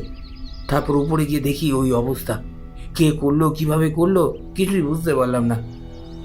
বাবু একটা কথা বলি, আমি আপনাকে যে এইসব কথা বললাম, দয়া করে কাউকে বলবেন না বাবু। এ বাড়িতে এসব কথা বলা কেউ পছন্দ করে না। খারাপ স্মৃতি তো, না হলে আবার বকা খেতে হবে। আমি ঘাড় নেড়ে না বললাম। এরপর বাড়ির একতলায় ঘুরে ঘুরে বিভিন্ন কাজের লোকের সঙ্গে কথা বলে যা বুঝলাম তা হলো ভদ্রমহিলা ভীষণ ভালো মানুষ ছিলেন। কাজের লোকেদের সঙ্গে কোনোদিন কোনো খারাপ ব্যবহার করেননি। কারোর কোনো সমস্যা হলে সাহায্য করার চেষ্টা করতেন। ছোটবাবুর প্রশংসাও সবাই করল, অর্থাৎ স্বামী স্ত্রীর বিরুদ্ধে কারোর কোনো অভিযোগ নেই। কয়েকজন অবশ্য বড়বাবুর নামে দুই একটা কথা বলল, তবে সেগুলো নিতান্তই বৃদ্ধ মানুষের বয়সজনিত রাগ, আর কিছুই নয়। ঘন্টা দুয়েক ঘোরাঘুরি করে ঘরে ফিরে দেখি ব্যোমকেশ বারান্দায় বসে সিগারেট টানছে। আশেপাশে সত্যবতী বা খোকা কেউ নেই। জিজ্ঞেস করতেই বলল ওরা নাকি ছাদে গেছে। আমি মজা করে বললাম, ও তাই বুঝি এখানে দাঁড়িয়ে সিগারেট টানছো? বউঠান দেখলে তো ছাড়তো না।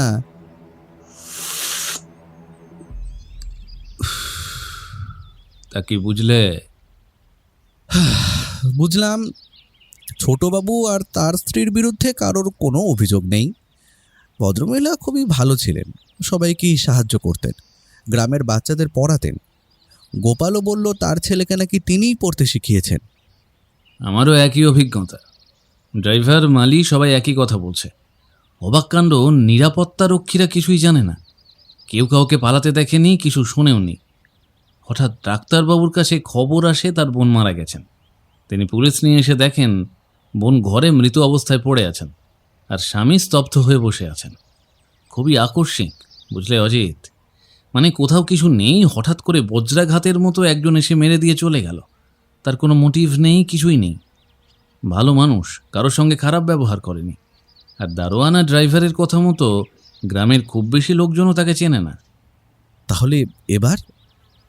ব্যোমকেশ চিন্তিত মুখে বারান্দার রেলিংয়ে টোকা মারতে মারতে বলল, দেখো, আমাদের হালদার সাহেবকে কনফিডেন্সে নিতে হবে। ওই ভদ্রলোক অনেক কিছু জানেন। ছোটবাবুর কথা অনুযায়ী উনি কিছু ফাইল করেননি বটে, তবে একেবারেই যে মূর্খ তা বলা যায় না। আমি কলকাতায় ইংরেজ সাহেবের অফিসে খবর নিয়েছি। তার ট্র্যাক রেকর্ড ভীষণ ভালো। বড় বড় শয়তান ধরে জেলে পড়তে তার জুড়ি মেলা ভার। আর সেই মানুষই ছেড়ে দিল, এইটাই খটকা লাগছে। তাহলে কি হবে? উনি তো আমাদের সঙ্গে সেভাবে কথা বলবেন না। রায়কোট বংশের বিরুদ্ধে। উনি নিজে বলবেন না, কিন্তু ওনাকে দিয়ে বলাতে হবে। মানে? মানে হলো, আমি ইংরেজ বাহাদুরের কাছে খবর দিয়েছি। কিছুক্ষণের মধ্যেই হালদার মশাইয়ের কাছে খবর পৌঁছে যাবে যে আজ সন্ধেবেলা দুজন মানুষ আসবে। একজনের নাম ব্যোমকেশ বক্সী আর একজনের নাম অজিত বন্দ্যোপাধ্যায়। তারা যা জানতে চাইবে তা যেন নির্দিষ্টভাবে তাদের জানিয়ে দেওয়া হয়। আর আমরা যদি পরে জানাই যে তার উত্তরে আমরা খুশি নই, তাহলে তাকে তার জবাব দিতে হবে। বাবা, তুমি তো দেখছি একেবারে ইংরেজদের কাছের লোক হয়ে উঠছো হে। দেখো, আবার দেশ স্বাধীন হলে তোমাকে না তাড়িয়ে দেয়। শত্রুকে সবসময় খুব কাছে রাখতে হয়, বুঝলে অজিত? শত্রুকে দূরে রাখলে তার কার্যকলাপ সম্বন্ধে ধারণা করা যায় না। যত কাছে তত ভালো।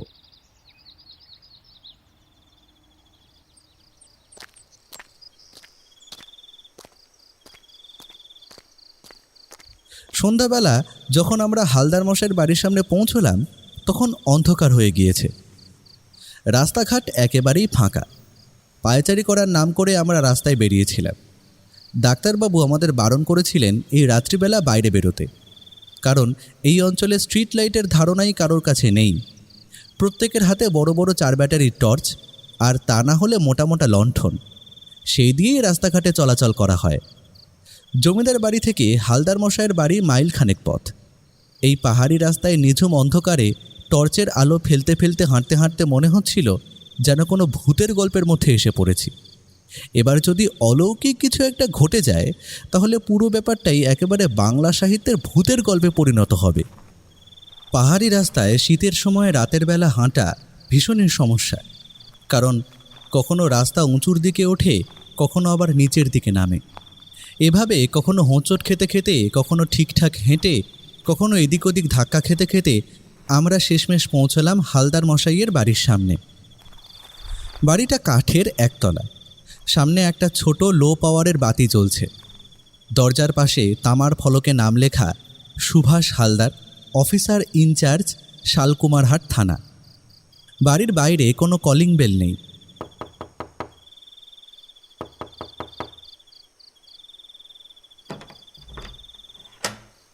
দরজায় দুবার টোকা মারতেই দরজা খুলে দিলেন এক টাক মাথা, খাটো, মোটাসোটা ভদ্রলোক। কিন্তু তার হাতের কবজির গঠন দেখলেই বোঝা যায় ওই হাতের এক ঘুষি খেলেই আমার মতো সাধারণ মানুষের স্বর্গবাস নিশ্চিত। লোকটাকে দেখতে খানিকটা বুলডগের মতো। নাক মুখ কুঁচকে আমাদের দিকে তাকিয়ে প্রশ্ন করলেন, কাকে চাই? নমস্কার, আমি ব্যোমকেশ বক্সী, আর ইনি আমার সহকারী বন্ধু অজিত বন্দ্যোপাধ্যায়। আজ সকালে আমাদের ব্যাপারে আপনার কাছে খবর গিয়েছিল। ব্যোমকেশের নাম শুনে ভদ্রলোকের মুখটা যেন আরও গম্ভীর হয়ে উঠল। এক অদ্ভুত কঠোরতার ছাপ ফুটে উঠল তাতে। আসুন আসুন আসুন, বুঝতে পেরেছি, ভেতরে আসুন। ঘরের ভেতরটা ছিমছাম, অল্প আসবাবপত্রে মোটামুটি গোছানো। একটি ক্যাম্বিসের খাট, তার পাশে বেডসাইড টেবিলের ওপর একটি টেবিল ল্যাম্প জ্বলছে। ভীষণ আলো আঁধারির খেলা ঘরের ভিতরে, কারো মুখই পরিষ্কারভাবে দেখা যাচ্ছে না। ভদ্রলোক আমাদের দুটো বেতের চেয়ার এগিয়ে দিয়ে বসতে বললেন, আর নিজে বসলেন ক্যাম্বিসের খাটের ওপর। বলুন, কি জানতে চান? ইংলিশ সাহেবের অর্ডার, আপনাদের তো ফেরত পাঠাতে পারবো না। সত্যি কথাটাই আপনাকে বলছি, কিন্তু যদি 5 কান হয় তাহলে আপনার চাকরি যাবে, এ বিষয়ে আপনি নিশ্চিত থাকতে পারেন হালদার সাহেব। আমরা এখানে ঘুরতে আসিনি, আমরা এসেছি শালকুমারহাট রাজবাড়ির নববধূ ময়ূরাক্ষী দেবরায় কোটের মৃত্যুর তদন্ত করতে, ডাক্তার সান্যালের অনুরোধে। হ্যাঁ, জানি জানি জানি, কলকাতার অফিস থেকেই আমাকে সব জানানো হয়েছে। আপনারা এখানে এসেছিলেন, এইটুকুও যদি বাইরে বের করি তাহলে আমার চাকরি যাবে, আর আমার দুবেলার ভাতের জোগাড়টাই মুশকিলে পড়ে যাবে। তার কথা শুনে আমি এবং ব্যোমকেশ দুজনেই একটু আশ্বস্ত হলাম। তাহলে বলে ফেলুন কি কি জানেন। ভদ্রলোক বেডসাইড টেবিলের ড্রয়ার থেকে একটা ছোট্ট নস্যির কৌটো বার করে প্রথমে নস্যি নিলেন। দেখুন ব্যোমকেশবাবু, আমি সাধারণ পুলিশ অফিসার, বিয়ে থা করিনি, একাই থাকি। অনেকদিন পাহাড়ে পোস্টিং নেওয়ার ইচ্ছে ছিল, তাই বছর 6 আগে সরকার বাহাদুরকে চিঠি দিয়ে এই অঞ্চলে একটা পোস্টিং নিয়েছি। অবশ্য এই অঞ্চলেই পোস্টিং নেব এরকম কোনো ইচ্ছা আমার ছিল না। আমি চেয়েছিলাম পাহাড়ি অঞ্চলে একটু শীতকালীন জায়গায় নিরিবিলিতে থাকতে। আসলে আমার জন্ম বাঁকুড়া, চিরজীবন অত্যন্ত গরমের মধ্যেই কাটিয়েছি। গরমকালে পিঠের ছাল বাকড় উঠে যাওয়ার মতো অবস্থা হয়। সেই কারণেই চাকরি পাওয়ার পর একটু শীতের জায়গায় আসার চেষ্টা করেছিলাম। তো সরকার বাহাদুরকে দার্জিলিং বা জলপাইগুড়ির কথা বলার পরও তারা আমাকে আলিপুরদুয়ারের এই জনমানবহীন শামুকতলায় পাঠিয়ে দিল। প্রথমে কিছুদিন অবশ্য বিরক্তি হলেও পরবর্তীতে মানিয়ে নিয়েছিলাম। আর এই মানিয়ে নেওয়াতে আমাকে সবথেকে বেশি সাহায্য করেছিল রায়কোট পরিবারের ছোট ছেলে বিক্রমাদিত্য রায়কোট বা বিক্রম। উনি এখানে আমার আসার আগে রাজা ছিলেন। পরবর্তীতে আমার সঙ্গে মেলামেশার ফলে উনি আমার বন্ধুতে পরিণত হন। গত বছর 14ই মার্চের ভোর 2:30 নাগাদ আমার বাড়ির টেলিফোনে একটা ফোন আসে। ফোনটা করেছিলেন ডাক্তার সান্যাল। ফোন করে উনি বললেন যে ওদের বাড়িতে নাকি চোর ডাকাত কি সব এসেছে, বিক্রম নাকি আমাকে ফোন করতে বলেছে। যথারীতি আমি এখান থেকে আমার পুলিশের জিপটা, যেটা ওই বাইরে দাঁড়িয়ে আছে দেখতে পারেন, সেটা নিয়েই ওদিকে বেরোই। যাওয়ার পথে থানার সামনে থেকে 2জন কনস্টেবল তুলে নিই। তার বাড়ি পৌঁছে দেখি তখনও সান্যাল সবে ঢুকেছেন। প্রথমে বসার ঘরে ঢুকতেই দেখতে পেলাম বিক্রম মাথায় হাত দিয়ে বসে আছে। তার সারা গায়ে, মাথায়, হাতে সব জায়গায় রক্ত। বিক্রমের ওই অবস্থা দেখে ডাক্তার সান্যাল কেমন যেন বিহ্বল হয়ে পড়লেন এবং ওর পাশেই মেঝের উপর বসে পড়লেন। আমি পুলিশে চাকরি করি, আমার সবকিছুর জন্য প্রস্তুত থাকতে হয়। আমি বাড়ির জামাকাপড় পরেই চলে গিয়েছিলাম। আমি সিঁড়িটা যত তাড়াতাড়ি সম্ভব পেরিয়ে ওপরে পৌঁছই। প্রথমে উঁকি মেরে ওর মেয়েকে দেখে নিই। না, বাচ্চাটি সুন্দর ঘুমোচ্ছে, কোনো অসুবিধে নেই। কিন্তু যখন বিক্রমের শোয়ার ঘরের দিকে তাকাই তখনই আমার চটকা ভেঙে যায়। দেখি বিক্রমের স্ত্রী ময়ূরাক্ষী বিছানায় পড়ে রয়েছে আর রক্তে ভেসে যাচ্ছে গোটা বিছানা। মাথার অর্ধেকটা এমনভাবে থেঁতলে দেওয়া হয়েছে যে সেই অংশে তাকে চেনা যায় না। বাকি অর্ধেক মুখে তার চোখ তাকিয়ে রয়েছে দরজার দিকে। নিচে এসে কনস্টেবলদের মধ্যে একজনকে গাড়ি নিয়ে যেতে বলি হাসপাতালে। সেই হাসপাতাল আমাদের এখানে নেই। এই সমস্ত ঘটনা ঘটলে আমাদের কোচবিহার থেকে ডাক্তার আনাতে হয়। এখানে ডাক্তার বলতে একমাত্র ডাক্তার সান্যাল, কিন্তু তাঁর যে অবস্থা তিনি কিছুই করে উঠতে পারবেন না।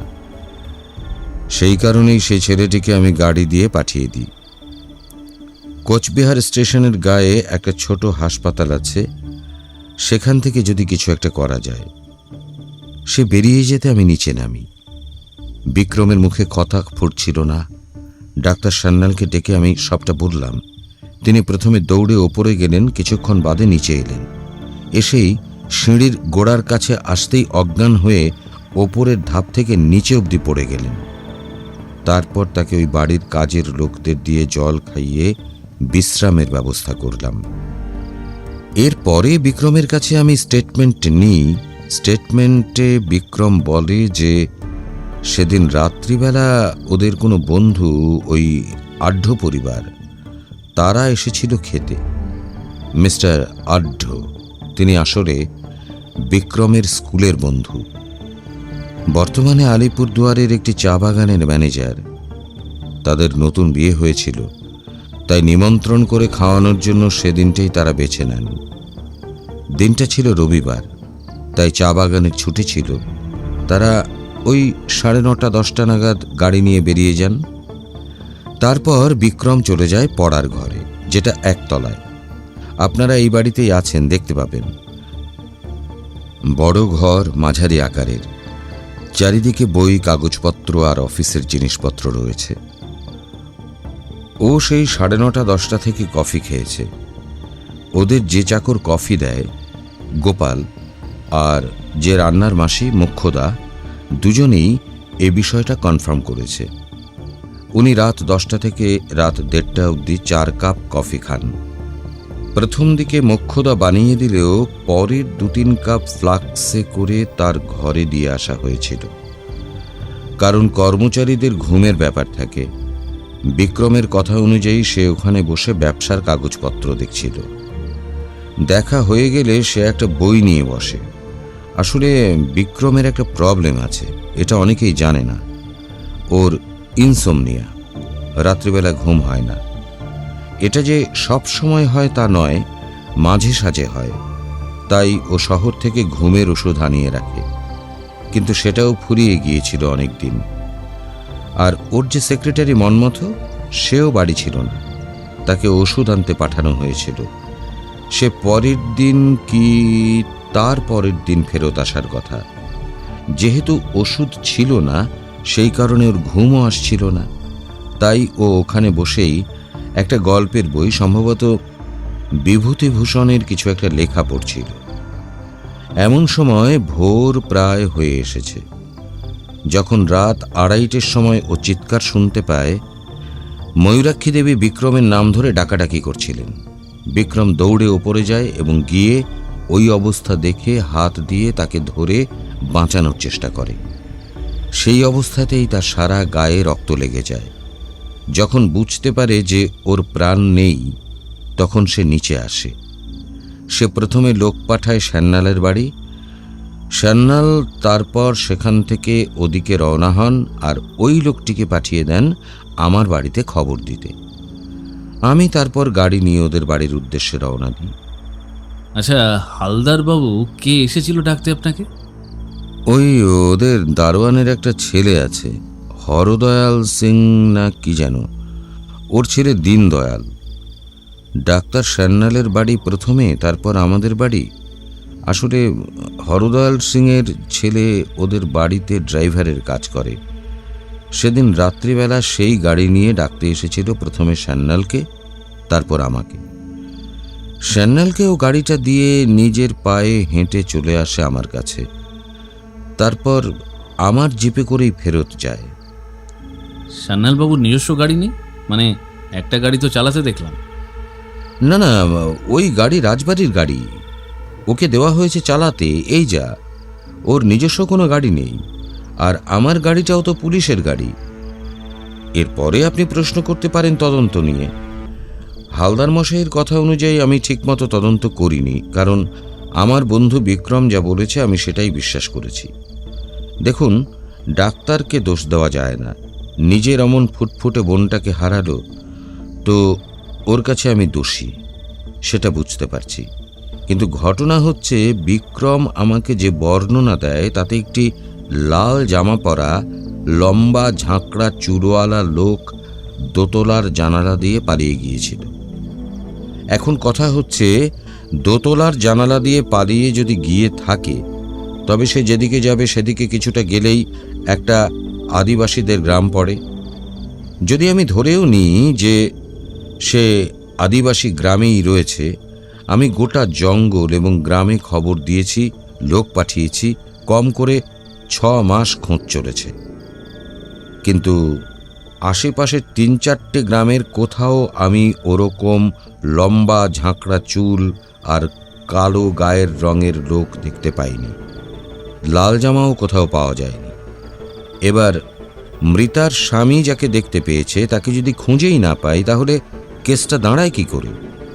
আপনার আর কারোর ওপর সন্দেহ হয়নি? কার উপর সন্দেহ হবে বলুন তো ব্যোমকেশবাবু?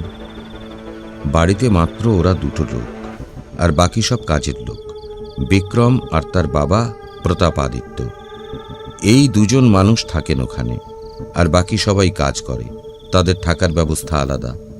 সান্যাল আগে থাকতো, কিন্তু বোনের বিয়ের পর ওদের নাকি বোনের বাড়িতে থাকতে নেই, তাই গ্রামের মধ্যে বাড়ি কিনে সেখানে থাকে। আর তাছাড়া গ্রামের মধ্যে থাকার ফলে একটা ডিসপেন্সারি চালায়, একটু বাড়তি রোজগার হয় আর কি। ময়ূরাক্ষী দেবী কোথাও বেরোতেন না। তার কাছে আসা যাওয়ার মধ্যে ছিল কয়েকটা বাচ্চা, তাদেরকে তিনি সন্ধেবেলা করে জমিদার বাড়ির নাট মন্দিরে লেখাপড়া শেখাতেন। কলকাতায় লেখাপড়া শিখেছিলেন তো। আমিও অনেকজনকে ওখানে পাঠিয়েছি। বাচ্চাগুলো পয়সার অভাবে স্কুলে যায় না, আর তাছাড়া স্কুলও তো এখানে নেই। সেই তোরসা পেরিয়ে যেতে হয়। অতদূর কে যাবে? এখন সন্দেহ করতে হলে আমাকে সান্যাল, বিক্রম আর ওর পঙ্গু বাবাকে সন্দেহ করতে হয়। বিক্রম যে তার বউকে মারবে না, এ বিষয়ে আমি নিশ্চিত। কেন? উনি কি অত্যন্ত ভালোবাসতেন? খানিকটা তাই। বিক্রমের বাবার একদম ইচ্ছে ছিল না বিক্রমের সঙ্গে সান্যালের বোনের বিয়ে হোক। তার কথা ছিল জমিদার বাড়ির ছেলের জমিদারের মেয়ের সঙ্গেই বিয়ে হবে, কলকাতার এক কারখানার কেরানির মেয়ের সঙ্গে বিয়ে হবে। তারা আবার এসব বিষয় মানেন। বিক্রম এক প্রকার জেদ করেই ময়ূরাক্ষীকে বিয়ে করেছিল। পরে অবশ্য প্রতাপাদিত্য ময়ূরাক্ষী দেবীর সেবা শুশ্রূষায় খুশি হয়ে বৌমাকে মেনে নিয়েছিলেন, আর তার উপহার হিসেবেই ওই নাটমন্দিরে একটা স্কুলের মতো খুলে দেন, পড়ানোর ব্যবস্থা করে দেন, আলোর ব্যবস্থা করেন। আপনাদের এখানে কারেন্ট কবে আসতে পারে বলে মনে হয়? মানে এখনো তো দেখছি কোথাও কারেন্টই নেই। আপনাদের তো অনেক চেনাশোনা ব্যোমকেশবাবু, একবার ইংরেজ সরকারকে বলে দেখুন না। আমি আর বিক্রম দুজনেই চিঠি তো লিখেই চলেছি, কোনো উত্তরও পাই না, কোনো কাজ হয় না। আপনার তো অনেক জানাশোনা, দেখুন না যদি কিছু করতে পারেন। ঠিক আছে হালদার মশাই, পরে আবার দরকার হলে আপনার সঙ্গে কথা বলবো। আর আপনাদের কারেন্টের ব্যাপারটা সত্যি আমি দেখছি। কলকাতা যাই, দেখি ইংরেজ বাহাদুরকে বলে আপনাদের ব্যবস্থাটা যদি করিয়ে দিতে পারি, কারণ অন্ধকার থাকলেই শয়তানের বাসস্থল তৈরি হয়।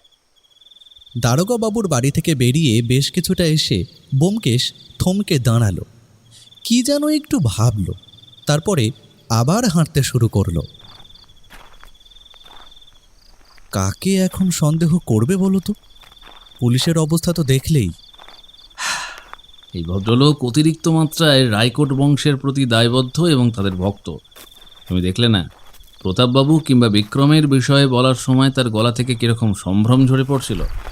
এ কোনো মতেই প্রতাপবাবু কিংবা বিক্রমকে খুনি বা খুনির ধারে কাছে কেউ বলে মনে করতে পারবে না।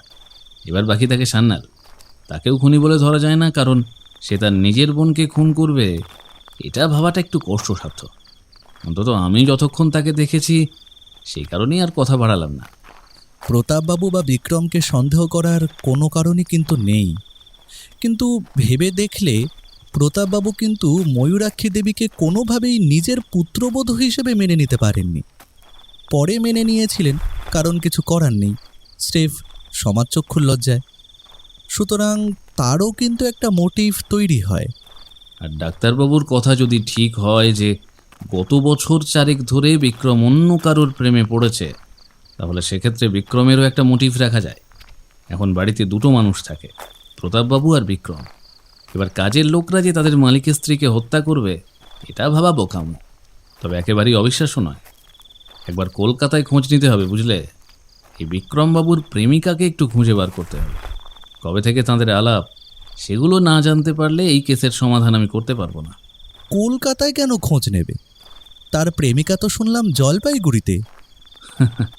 কারণ কলকাতা পুলিশ যদি ওখান থেকে একটা খোঁজ লাগায় তাহলে অনেক তাড়াতাড়ি খবর পাওয়া যাবে, আর যদি সেটা না হয় তবে আবার জলপাইগুড়ি গিয়ে খোঁজ আনতে হবে। ঘন কুয়াশার মধ্যে দিয়ে দুজনে টর্চ জ্বালিয়ে হেঁটে বাড়ি ফিরছিলাম। চারিদিক নিঝুম, নিস্তব্ধ, একটা মানুষের সারা শব্দ নেই। ঘন অন্ধকারে গাছপালা আর বাড়িঘরের তফাৎ বোঝা দায়। কোনো কোনো বাড়ির দাওয়ায় কিংবা জানলায় টিমটিমে বাতি জ্বলছে। আমাদের হাতের টর্চ দুটোই রাস্তার একমাত্র আলো। সত্যি, কলকাতায় থাকলে এতক্ষণে গাড়ির হর্ন, সাইকেলের বেল আর ঠেলাগাড়ির চিৎকারে কান পাতা দায় হতো। এখানে কান দুটো যেন ওই আওয়াজগুলোর জন্য হাঁপিয়ে উঠছে। ও এক বিচিত্র অভ্যেস। মানুষের অভ্যেস মানুষকে শহরের আবর্জনা আর শব্দকেও ভালোবাসতে শেখায়। সেদিন রাতে ব্যোমকেশ আর কোনো কথা বলল না। আপন মনে কী সব ভাবল, আর নিজের ছোট হাত বইতে খসখস করে কী সব লিখল। সত্যবতী একবার এসে আমায় জিজ্ঞেস করল, কি গো ঠাকুরপো, তোমাদের কেস কি শেষ হয়ে গেছে? তোমার বন্ধুকে জিজ্ঞাসা করলে তো কথাই বলছে না। দেখো, সত্যি বলতে আমিও কিছু জানি না। যেটুকু জানি সেটুকু তো তুমিও জানো। যা জানবার ওই জানে। ওর মাথার ভেতরে এখন কোনো এক ফন্দি পাচ্ছে। ওকে একটু সময় দাও, দেখি কাল সকালে সূর্যোদয়ের সাথে নতুন কোনো দিশা মেলে কি না।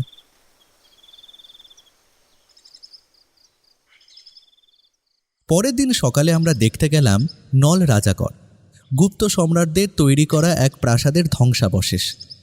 পুরোটাই ভগ্নস্তূপ বলা চলে। কিছুটা টিকে আছে আর বাকিটা একেবারেই নিশ্চিহ্ন। কেল্লাটি সচক্ষে দেখলে বেশিরভাগ লোকেরই মনে হবে একটা ভাঙাচোরা গুঁড়িয়ে দেওয়া বাড়ি মাত্র। সকালবেলা এই নল রাজাগড়, আশেপাশের জঙ্গল এবং ছোট ছোট আদিবাসী গ্রামগুলো ঘুরে যখন বাড়ি ফিরলাম তখন বেলা 12টা।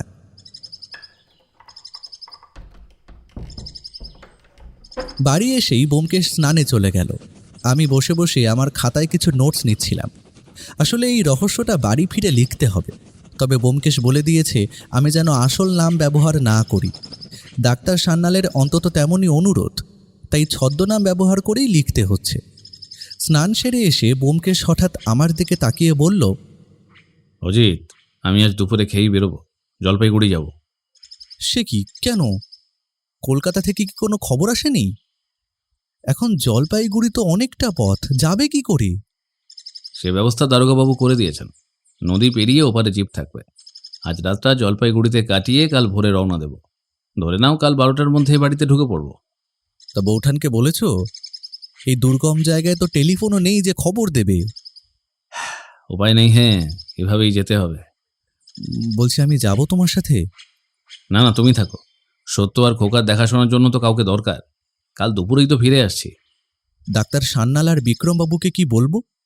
সান্যাল মশাইকে সব বুঝিয়ে বলেছি। আর বিক্রমবাবুকে বলবে যে সরকারি কাজে একবার জলপাইগুড়ি থানায় যাওয়ার প্রয়োজন পড়েছে। যাওয়ার আগে দেখলাম সত্যবতীর সাথে ব্যোমকেশের একচোট মান অভিমান হয়ে গেল। বেচারি বেড়াতে এসেও স্বস্তি পাচ্ছে না দেখে আমারও খারাপ লাগছিল। খোকা অবশ্য নিজের খেলায় মত্ত। কখনো আকাশ দেখছে, আবার কখনো বিক্রমবাবুর 4 বছরের মেয়ের সাথে হাসাহাসি করছে। শিশুদের মন বোধ হয় শিশুরাই বোঝে। বিক্রমবাবু বা ডাক্তার সান্যাল ব্যোমকেশের যাওয়া নিয়ে কেউই উচ্চবাচ্য করলেন না। দুপুর 2:30 নাগাদ হালদার মশাইয়ের পাঠানো জিপে করে ব্যোমকেশ বিদায় নিল। গাড়িটা সদর দরজা দিয়ে বেরিয়ে যেতেই চারপাশটা যেন খাঁ খাঁ করতে লাগলো। অচেনা জায়গা, তাই সন্ধে হলেই লণ্ঠন আর মোমবাতির টিমটিমে আলো, সব মিলিয়ে মনের কোণে একটা আশঙ্কা দানা বাঁধছিল। সারা সন্ধে বারান্দায় বসে কাটালাম। মশার উপদ্রব নেই, গোপাল ধুনো দিয়ে গিয়েছে। লণ্ঠনের আলোয় অন্ধকার আকাশের দিকে তাকিয়ে খাতায় আঁকিবুকি কাটছিলাম। খোকা বিক্রমবাবুর দেওয়া উপহার আঁকার সরঞ্জাম নিয়ে মহা ব্যস্ত। মাঝে মাঝে নিজের বিচিত্র সব সৃষ্টি আমাকে দেখাতে আসছে, আর সত্যবতী ব্যাগ থেকে সেলাইয়ের সরঞ্জাম বের করে তন্ময় হয়ে এক মনে রুমালে নকশা তুলছে। বাড়ির চারপাশ অন্ধকারে নিমজ্জিত। মাঝে শুধু একবার প্রতাপবাবুর ঘরে লণ্ঠনের আলো দেখলাম। একা বসে থাকতে থাকতে একটা বিষয় মাথায় এলো। গত 2 দিনে বিক্রমাদিত্য রায়কোটকে সন্ধ্যের পর একবারও বাইরে দেখিনি। প্রতাপবাবু বা সান্যাল মশাইকে লণ্ঠন হাতে পায়চারি করতে বা সিগারেট খেতে দেখেছি, কিন্তু বাড়ির মালিক যেন সন্ধে নামলেই অদৃশ্য হয়ে যান। ওর কি কোনো শারীরিক অসুস্থতা আছে? রাত 9:30 আহার পর্ব সেরে বিছানায় গা এলিয়ে দিলাম। চমৎকার আবহাওয়ায় দ্রুত চোখে ঘুম নেমে এলো। পরদিন সকালে ব্যোমকেশ না থাকায় কোথাও বেরোলাম না। রাজবাড়ির ভেতরে পায়চারি করতে করতে এক পাগড়িধারী যুবককে দেখে জিজ্ঞেস করলাম, তোমার নাম কি ভাই? আগে বাবু, আমার নাম দীনদয়াল সিং। তুমি তো পাঞ্জাবি, তবে এমন খাস বাংলায় কথা বলছো যে? আমার জন্ম এখানেই, এবং আমার মাও বাঙালি হিন্দু। তখনই মনে পড়ল হালদার মশাই বলেছিলেন এই ছেলেই খবর দিতে গিয়েছিল। ও তখন মন দিয়ে গাড়ি মুছছিল। আমি ওর পড়াশোনার খবর নিতেও জানালো যে সে ইন্টার পাস করে গাড়ি পরিষ্কার করছো? কলকাতার অফিসের কেরানিগিরির চেয়ে এখানে গাড়ি চালানো অনেক ভালো, মাইনেও মন্দ নয়, আর বিক্রমবাবু মালিক হিসেবেও চমৎকার। এখানে স্বাধীনতা আছে, আমি নিজের মতো লেখালেখিও করতে পারি। দীনদয়াল, একটা প্রশ্ন করব, রাগ করবে না তো? না না, রাগ করবো কেন, স্বচ্ছন্দে বলতে পারেন। আচ্ছা দীনদয়াল, তোমাদের বৌমণি যে বছরখানেক আগে মারা গেলেন, সেদিন রাতে নাকি তুমি ডাক্তার আর দারোগাবাবুকে ডাকতে গিয়েছিলে। সান্যাল মশাই দুঃখ করে তার বোনের কথা বলছিলেন, তাই কৌতূহল হলো আর কি। এখানে তো কেউ বিশেষ কিছু বলতে চায় না। ছেলেটির হাতের কাজ থেমে গেল। মিনিট 2 স্থিরভাবে গাড়ির দিকে তাকিয়ে থেকে বলল, কি আর বলি স্যার, সেদিন বাবার শরীরটা একটু খারাপ ছিল। বিহারি দারোয়ান রামেশ্বর সাউ থাকার কথা, কিন্তু সে ছুটিতে ছিল। গেটের ধারের ওই কাঠের ঘরে বাবা বিশ্রাম নিচ্ছিলেন, আর আমি বাইরে পাহারায় ছিলাম। হঠাৎ শুনি ছোটবাবু অর্থাৎ বিক্রমবাবু কেউ আছো, হেল্প হেল্প বলে চিৎকার করছেন। রাজবাড়ির দেওয়াল বড্ড পুরু, বাইরের শব্দ ভেতরে যায় না, ভেতরের শব্দও বাইরে আসে না। তাও আমি ওই অতি ক্ষীণ চিৎকার শুনে দৌড়ে ভেতরে গেলাম। গিয়ে দেখি উনি পাগলের মতন করছেন। জিজ্ঞেস করতেই বললেন বৌমনি নাকি খুন হয়েছেন। আমি তো অবাক। সারা রাত গেটের সামনে পায়চারি করেছি, কেউ ঢুকলে তো আমার চোখে পড়ার কথা। আর এই প্রাসাদে ঢোকা কি অতই সহজ? পাঁচিল, তার উপর কাঁটাতারের বেড়া। তারপর উপরে গিয়ে বৌমনির অবস্থা দেখে আমি বাইরে এসে বমি করতে বাধ্য হয়েছিলাম স্যার। অদৃশ্য সহ্য করা যায় না। একটু সামনে নিতেই ছোটবাবু বললেন ডাক্তারবাবু আর দারোগাবাবুকে খবর দিতে। আমি রাজবাড়ির গাড়ি নিয়ে বেরিয়ে পড়লাম। প্রথমে ডাক্তারবাবুকে নিয়ে এলাম, তারপর ওর বাড়ি থেকে সামান্য দূরেই দারোগাবাবুর বাড়িতে গিয়ে তাকে খবর দিলাম। তারপর ওনার গাড়িতে ফিরে এলাম। ডাক্তারবাবু বলছিলেন ছোটবাবু নাকি জানলা দিয়ে এক ঝাঁকড়া চুল লম্বা লোককে পালিয়ে যেতে দেখেছিলেন। দীনদয়াল এবার নিপুণভাবে স্টিয়ারিং হুইলটা মুছতে মুছতে বলল, দেখুন স্যার, ওসব আমি জানি না। বড় মানুষের ব্যাপারে আমাদের মতো ছোট লোকের মাথা না ঘামানোই ভালো। শুধু এটুকু বলতে পারি, আমি সারা রাত বাইরেই ছিলাম, কিন্তু কাউকে পালাতে দেখিনি। আপনি নিজে ঘুরে দেখতে পারেন। 8 ফুট উঁচু পাঁচিল রয়েছে, তার উপর 4 ফুটের আবার কাঁটা তার। ওটা টপকানো এক প্রকার অসম্ভব। আমার মনে হয় ওসব তার মনের ভুল। খবরে কাগজে পড়েছি মানুষ আতঙ্কে থাকলে নাকি অনেক সময় ভুলভাল দেখে। তারও হয়তো তাই হয়েছে। আমি তো সামান্য ড্রাইভার, এর চেয়ে বেশি আর কি বা জানি। বুঝলাম ছেলেটি ভীষণ সচেতন। কোনটুকু আমাকে বলবে আর কোনটুকু নিজের কাছে চেপে রাখবে সে বিষয়ে আগে থেকেই তৈরি। বাড়ির চারপাশটা আবার ঘুরে দেখলাম। দীনদয়াল ভুল বলেনি। 8-9 ফুট উঁচু নিরেট পাঁচিল, তার ওপর দুর্ভেদ্য কাঁটা তারের বেড়া, মাঠের এক কোণে দারোয়ানের সেই কাঠের ঘর। বাড়ির পেছন দিকেও একই অবস্থা। অত উঁচু জানলা থেকে নিচে লাফ দিলে হাড়গোড় তো আস্ত থাকার কথা নয়। ঠিক দুপুরবেলা ব্যোমকেশ ফিরল।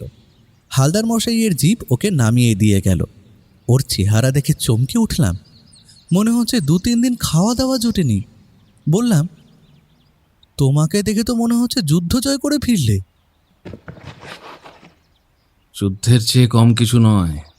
ইংরেজ সাহেবের অনুমতি থাকা সত্ত্বেও পুলিশের পেট থেকে কথা বের করা যে কি দুঃসাধ্য তা হাড়ে হাড়ে টের পেলাম।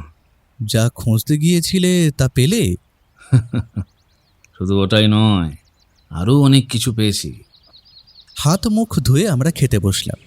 আজ বিক্রমবাবু আসেননি। আমি, ব্যোমকেশ, সত্যবতী, খোকা আর সান্যাল মশাই একসাথে বসলাম।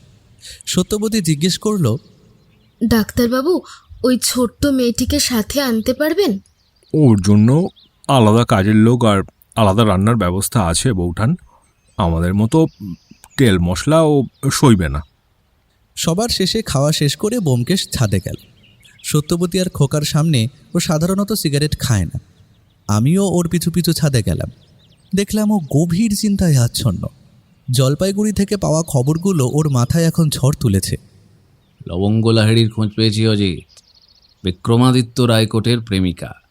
প্রেসিডেন্সি কলেজে পড়ার সময় দুজনের পরিচয় থাকলেও ঘনিষ্ঠতা বাড়ে অনেক পরে। তখন তার স্ত্রী ময়ূরাক্ষী দেবী অন্তঃসত্ত্বা। জলপাইগুড়িতে কাঠের ব্যবসা তদারকি করতে গিয়ে লবঙ্গর সঙ্গে তার নতুন করে আলাপ হয়। বাড়িতে অন্তঃসত্ত্বা স্ত্রী, আর উনি বাইরে প্রেম করে বেড়াচ্ছেন। লোকটা তো দেখছি ভীষণ রঙিন। রাজবাড়ির সবার চারিত্রিক গঠন তোমার আমার মতো নয়। হ্যাঁ, তবে লবঙ্গ লাহিড়ির কাছে একটা অদ্ভুত তথ্য পেলাম, যা থেকে আমি নিশ্চিত যে বিক্রমবাবু তাঁর স্ত্রীকে খুন করেননি। কি তথ্য? বিক্রমবাবুর রাতকানা রোগ আছে। খেয়াল করে দেখো, গত 4 দিন আমাদের সাথে উনি নৈশভোজে আসেননি। রাতের অন্ধকারে উনি একরকম অন্ধ। কড়া আলোয় ঘরের ভেতর সামান্য কাজ করতে পারলেও অন্ধকারে উনি কিছুই দেখতে পান না। আমি চমকে উঠলাম। ব্যোমকেশ বলতে লাগলো, হালদার মশাইয়ের থেকে জেনেছি, খুনের রাতে ময়ূরাক্ষী দেবীর ঘরে কোনো লণ্ঠন জ্বলছিল না, শুধু চাঁদের আলো ছিল।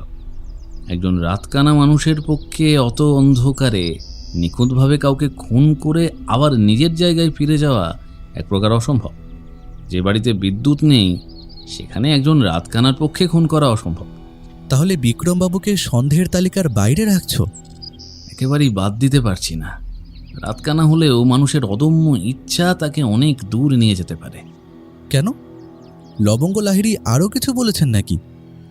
লবঙ্গর কথা অনুযায়ী বিক্রমবাবু তাকে বিয়ে করতে চেয়েছিলেন, তবে শর্ত ছিল জলপাইগুড়িতেই থাকতে হবে, কারণ বিক্রমবাবু বিবাহিত এবং তার সন্তানও আছে। কিন্তু প্রশ্ন হলো, ময়ূরাক্ষী দেবী কি কোনোভাবে এই সম্পর্কের কথা জেনে গিয়েছিলেন? তিনি কি বিক্রমাদিত্যের জীবনযাপনে বাধা হয়ে দাঁড়িয়েছিলেন? হয়তো সেই কারণেই তাকে খুন হতে হলো। ব্যোমকেশের সিগারেট শেষ হলো। আমরা নিচে নেমে এলাম। এখন একটু জিরিয়ে নাও, আজ আর বেরোবো না। সন্ধ্যায় দুজনে আলোচনায় বসব। এখানকার আবহাওয়ায় আমার ঘুমটা বেশ ভালো হচ্ছে। দুপুরে টানা 2 ঘন্টা এমন ঘুম দিলাম যে 4টের সময় উঠে মনে হলো ভোর না বিকেল ধরতে পারছি না। সন্ধ্যায় আমরা আবার সেই প্রিয় বারান্দাটায় গিয়ে বসলাম। এদিকে সত্যবতীর অন্ধকারের ভয় কেটেছে। ও খোকাকে নিয়ে বিক্রমাদিত্যের মেয়ের ঘরে গল্প করতে গেছে।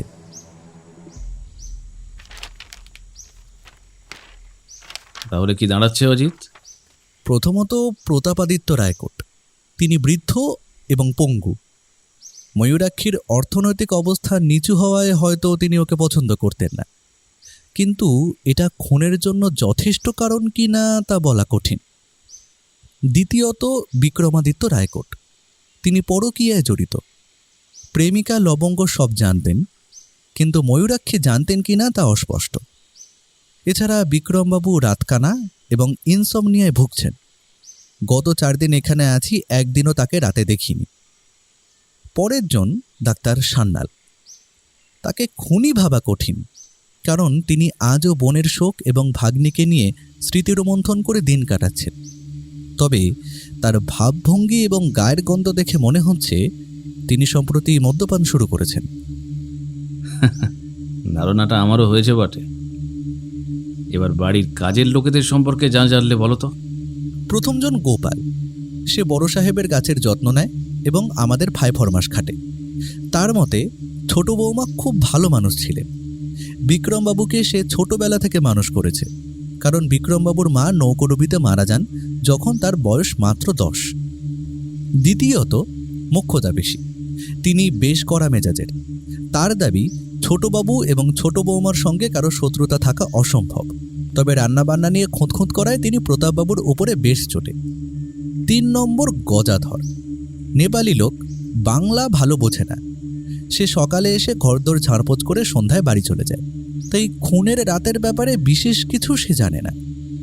এরপর আসে রত্না। সে বাড়িতেই থাকে, মোক্ষদা পিসিকে রান্নায় সাহায্য করে।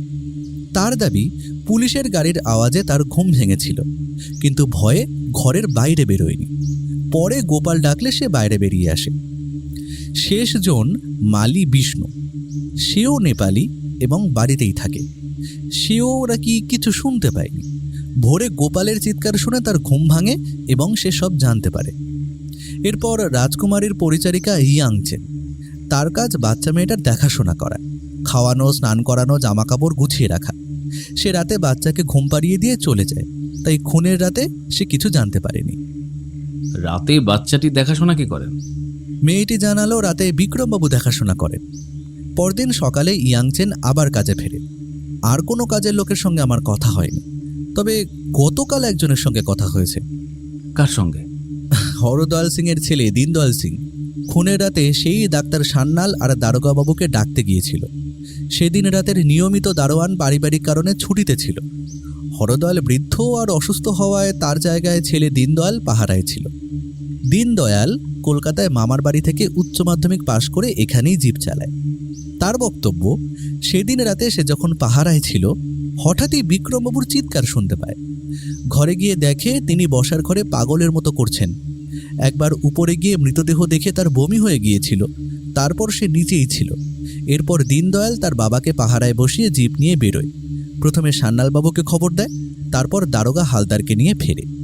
আমিও বাকি ড্রাইভার বানোয়ারি সাউ আর হনুমান সিংয়ের সঙ্গে কথা বলেছি। তারা রাতে বাড়িতে থাকে না বলে কিছুই জানে না, ফলে তাদের থেকে কোনো খবর পাওয়ার আশা নেই। হঠাৎ ব্যোমকেশ গলা খাদে নামিয়ে বলল, আজ রাতে একটা নৈশ অভিযানে বেরোবো, বুঝলে? একদম ঘুমিও না, কিন্তু কাজ আছে। কি কাজ? ব্যোমকেশ চারপাশে একবার সতর্ক চোখে দেখে নিয়ে ফিসফিস করে বলল, ময়ূরাক্ষী দেবীর ঘরটা তল্লাশি করব। কিন্তু সেখানে তো বিক্রমবাবু থাকবেন, তল্লাশি করবে কি করে? বিক্রমবাবু ওই ঘরে থাকেন না, তিনি পাশের ঘরে নিজের মেয়েকে নিয়ে থাকেন। কিন্তু তার তো ইনসমনিয়া আছে, রাতে তো একদমই ঘুমোন না। আওয়াজ পেলে যদি ধরে ফেলেন? সেটা একটু দেখে চলতে হবে, দেখা যাবে ক্ষণ। এখন তুমি খাওয়া দাওয়া সেরে গিয়ে বিশ্রাম নাও, রাত থেকে 1টায় উঠে পড়বে, কেমন? খাওয়া দাওয়ার পর ব্যোমকেশ নিজের ঘরে চলে গেল, আর আমিও ঘরে গিয়ে অ্যালার্ম ঘড়িটায় দম দিয়ে সেটা বালিশের তলায় রেখে শুয়ে পড়লাম। রাত তখন 1:30। চারিদিক নিস্তব্ধ। এমনিতে এখানে খুব একটা শব্দ পাওয়া যায় না। এখন কেবল লক্ষ্মী পেঁচার ডাক ছাড়া আর সব চুপচাপ। আমার ঘুম আগেই ভেঙে গিয়েছিল। ঘড়ির অ্যালার্ম বন্ধ করে দম চেপে ঘরের মধ্যে বসেছিলাম। হঠাৎ কাঠের দরজায় টোকা পড়ল, আর অতি মৃদু স্বরে কেউ বলে উঠল, অজিত, বেরিয়ে এসো। অন্ধকারের উপযোগী কালচে বাদামি রঙের পোশাক আগে থেকেই পরেছিলাম। তার উপর গাঢ় নীল রঙের একটা শাল জড়িয়ে নিলাম, যাতে অন্ধকারে মিশে থাকা যায়। সারা বাড়ির আলো নেভানো, শুধু বিক্রমবাবুর ঘর থেকে প্রদীপের টিমটিমে আলো দেখা যাচ্ছে। বলছি, ময়ূরাক্ষী দেবীর ঘর কোনটা সেটা কি জানো? আমি কিন্তু চিনি না। আগের দিন দেখেছি 6 নম্বর তালা দেওয়া ঘর। এবারের প্রত্যেকটা ঘরের তালায় নম্বর আছে, যেমন আমাদেরটা 12। চাবি এনেছো? নিচের বসার ঘর থেকে আগেই সংগ্রহ করেছি, কাজ মিটে গেলে আবার রেখে আসব। এরপর বারান্দার অন্ধকারের বুক চিরে 2 ছায়ামূর্তি এগিয়ে চললাম। প্রতাপাদিত্যবাবুর ঘরের লণ্ঠনটা প্রায় নিভু নিভু। সত্যবতী আর খোকা অঘরে ঘুমোচ্ছে। উত্তেজনায় আমার হৃৎপিণ্ড বুকের খাঁচার ভেতর রীতিমতো লাফালাফি শুরু করেছে। ব্যোমকেশ আগে আগে, আমি তার ঠিক পেছনে। মিনিট দুয়েকের মধ্যেই কাঙ্ক্ষিত ঘরের সামনে পৌঁছে গেলাম। দরজায় একটা ভারী তালা ঝুলছে। ব্যোমকেশ সন্তর্পণে চাবি ঢুকিয়ে মোচড় দিতেই একটা মৃদু শব্দ করে সেটি খুলে গেল। ভেতরে ঢুকে ব্যোমকেশ দরজাটা ভেজিয়ে দিয়ে আমাকে সেখানে পাহারায় দাঁড়াতে বলল। তারপর ছোট টর্চ জ্বালিয়ে শুরু হলো খোঁজ করা। টর্চের আলো যাতে বাইরে না যায় সেদিকে ওর কড়া নজর ছিল। ঘরটি বেশ পরিপাটি করে সাজানো। বিছানায় গোলাপি সিল্কের চাদর, বালিশ আর মশারি। একপাশে ড্রেসিং টেবিল, তার উপর প্রসাধনী সামগ্রী সাজানো থাকলেও অযত্নে ধুলোর আস্তরণ পড়ে গেছে। আমি যখন ঘরের চারপাশে দেখছিলাম, হঠাৎ ড্রেসিং টেবিলের ওপাশ থেকে ব্যোমকেশ আমায় ডাকল। দেখলাম ঘরের মধ্যে দুটো আলমারি। প্রথমটা খোলা ছিল, কিন্তু একদম শূন্য। পাশের আলমারিটা বন্ধ। চাবিটা খুঁজতে একটু সময় লাগলো। শেষে বিছানার তলা থেকে সেটা উদ্ধার করলাম। আলমারির গর্তে চাবি ঢুকিয়ে মোচড় দিতেই অনায়াসে কপাট খুলে গেল। আমি তখন বইয়ের তাকটা খুঁটিয়ে দেখছি কোনো ডায়েরি বা লুকোনো কাগজপত্র পাওয়া যায় কিনা। হঠাৎ ব্যোমকেশ ফিসফিস করে বলল, অজিত চলো, কাজ হয়ে গেছে।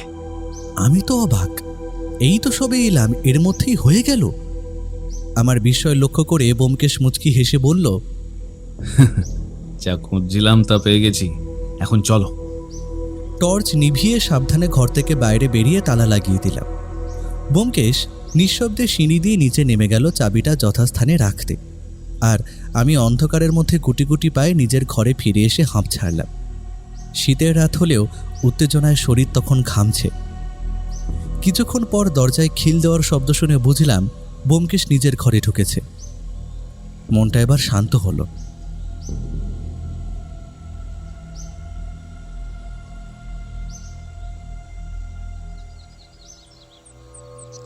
পরের দিন সকালে উঠে দেখি বারান্দায় সত্যবতী আর খোকা বসে চা খাচ্ছে, আর ব্যোমকেশ অন্য প্রান্তে স্থির হয়ে দাঁড়িয়ে। আমাকে দেখেই বৌঠান হেসে বললেন, এসো ঠাকুরপো, চা একদম তৈরি। বুঝলে বন্ধু, আজ সন্ধ্যা এই নাটকের যবনিকা। কাল দুপুরে ট্রেন ধরতে হবে। কোচকাজ সেরে নিও।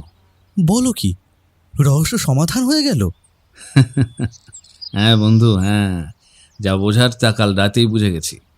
তবে আরও কয়েকটা জায়গায় একটু খোঁজ নেওয়া বাকি। সে ব্যবস্থা আমি করে ফেলেছি। হালদার মশাইয়ের সঙ্গেই বেরোবো। সন্ধ্যায় এই বাড়িতেই একটা সভা ডেকেছি। ঠিক 6:30 সবাইকে আসতে বলা হয়েছে। কাদের আসতে বলা হয়েছে জিজ্ঞেস করলে ব্যোমকেশ রহস্য করে বলল, সেটা তখনই দেখতে পাবে। জল খাবার খেয়েই ব্যোমকেশ বেরিয়ে গেল। আমি সারাদিন এদিক ওদিক পায়চারি করে ছাদে খোকার সাথে বল খেলে আর সান্যালবাবুর সাথে গল্প করে সময় কাটালাম। কিন্তু এমন থমথমে পরিবেশে সময় যেন কাটতেই চায় না।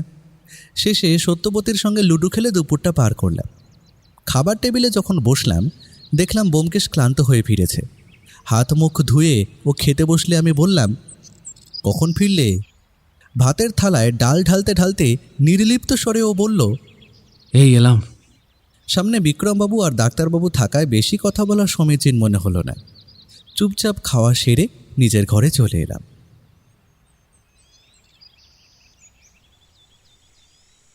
সন্ধ্যায় রায়কোট রাজবংশের বিশাল বসার ঘরে অনেক লোকের সমাগম হলো। উপস্থিত ছিলেন পুলিশ উর্দিতে সুভাষ হালদার এবং 2 জন সশস্ত্র কনস্টেবল। ছিলেন ডাক্তার সান্যাল, বিক্রমাদিত্য রায়কোট, গোপাল এবং বাড়ির সমস্ত পরিচারক। এমনকি বাইরের 2 দারোয়ান রামশরণ ও হরদয়াল সিংহ এবং তার ছেলে দীনদয়ালও সেখানে হাজির। এছাড়া অপরিচিত এক মহিলাও বসেছিলেন, যাকে আগে কখনো দেখিনি। ব্যোমকেশ তখনও ঘরে ঢোকেনি। ঘড়িতে যখন ঠিক 6:45 ব্যোমকেশ ঘরে ঢুকল। ঘরে এসেই বলল, ও, সবাই এসে গেছেন দেখছি। চমৎকার, তাহলে শুরু করা যাক। কি বলেন হালদার মশাই? হালদার মশাই মাথা নেড়ে সায় দিলেন।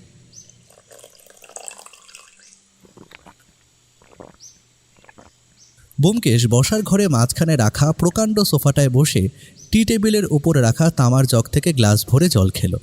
তারপরে বলতে শুরু করল, আমার এই রায়কোটে আগমন সান্যাল মশাইয়ের উদ্যোগে। তিনি তার ভগ্নির মৃত্যুর রহস্যভেদের জন্য আমাকে ডেকে পাঠিয়েছেন। আপনাদের কাছে বলা হয়েছিল আমি ভ্রমণে এসেছি, কিন্তু সেটা সত্য নয়। সত্য গোপন রাখা হয়েছিল কারণ বিক্রমবাবু বা প্রতাপবাবু চাননি এই ঘটনা নিয়ে বাইরের কেউ নাড়াচাড়া করুক। প্রথম থেকে সবটা শোনার পর মনে হয়েছিল অনেকটা সময় পেরিয়ে যাওয়ায় অপরাধীকে ধরা বোধহয় দুঃসাধ্য হবে। কথার মাঝখানে অসহিষ্ণু হয়ে ডাক্তার সান্যাল বলে উঠলেন, তার মানে আপনি অপরাধীকে ধরতে পারেননি? ডাক্তারবাবু একটু ধৈর্য ধরুন, সব পরিষ্কার হয়ে যাবে। এই সমস্ত ইয়ার্কির কোনো মানে হয় না। আমরা সবাই জানি ময়ূরী কিভাবে মারা গিয়েছিল। এক আততায়ী ঘরে ঢুকে তাকে খুন করে পালিয়ে যায়। আপনি কেন পুরনো কাসুন্দি ঘাঁটছেন? আপনাকে কি সান্যাল মশাই বেশি অধিকার দিয়ে ফেলেছেন? হ্যাঁ, দিয়েছি। আমার বোনের মৃত্যুর তদন্তের পূর্ণ অধিকার আমি ওনাকে দিয়েছি। উভয় পক্ষের মধ্যে যখন বচসা চরমে, তখন দারোগাবাবু হঠাৎ উঠে দাঁড়িয়ে বললেন, আপনারা একটু থামবেন, উনি যা বলছেন মন দিয়ে শুনুন। ধন্যবাদ হালদার মশাই। প্রথম দিন এসেই জানতে পারি বিয়ের মাত্র 3 বছরের মাথায় বিক্রমাদিত্য রায়কোটের স্ত্রী এক গভীর রাতে খুন হন। তার মাথা ভারী কিছু দিয়ে থেঁতলে দেওয়া হয়েছিল। বিক্রমবাবু দাবি করেন তিনি এক লম্বা চওড়া খুনিকে পালাতে দেখেছেন। তারপর তিনি দীনদয়ালকে পাঠান সান্যালবাবু আর হালদারবাবুকে খবর দিতে। প্রশ্ন হলো, বিক্রমবাবুর এই কথা কতটা বিশ্বাসযোগ্য? বসার ঘরে পিনপতন নিস্তব্ধতা। ব্যোমকেশ বলতে লাগলো, সবাই জানেন বিক্রমবাবুর ইনসোমনিয়া বা অনিদ্রার রোগ আছে, কিন্তু আর একটা রোগের খবর কি আপনারা জানেন? এবাড়ির সন্তান বিক্রমাদিত্য রায়কোট আসলে রাত কানা। রাতের অন্ধকারে তিনি চোখে কিছুই দেখতে পান না, এমনকি এই আলো আঁধারি ঘরেও তিনি খুব একটা পরিষ্কার দেখছেন না। এ খবর বাড়ির কেউ না জানলেও একজন জানতো, সে হলো গোপাল, যে ছোটবেলা থেকে বিক্রমবাবুকে কোলে পিঠে করে মানুষ করেছে। রাগে বিক্রমবাবুর রাজরক্ত গরম হয়ে উঠল। তিনি চিৎকার করে বললেন, এই ইয়ার্কি বন্ধ না করলে আপনাকে ঘাড় ধাক্কা দিয়ে শালকুমার হাট থেকে বের করে দেব, তারপর তোরসা নদীতে ফেলে দিয়ে আসবো, বলে দিলাম। বিক্রমবাবু, আপনার চোখের যা অবস্থা, তাতে আমাকে তোরসায় ফেলতে গিয়ে আপনি নিজেই হয়তো বাড়ির পাশের নর্দমায় পড়ে যাবেন। আর শুধু গোপাল নয়, আপনার এই রোগের কথা আরও একজন জানতেন। তিনি এখানকার বাসিন্দা নন, জলপাইগুড়ির বাসিন্দা, নাম লবঙ্গ লাহিড়ী। তিনি এই ঘরেই উপস্থিত আছেন। যেন জোঁকের মুখে নুন পড়ল। বিক্রমবাবুর মুখ ফ্যাকাশে হয়ে গেল। তিনি ধপ করে সোফায় বসে পড়লেন। উল্টো দিকে বসা ঘোমটা দেওয়া মহিলাটি এবার অবগুণ্ঠন সরালেন। তিনি লবঙ্গ লাহিড়ী।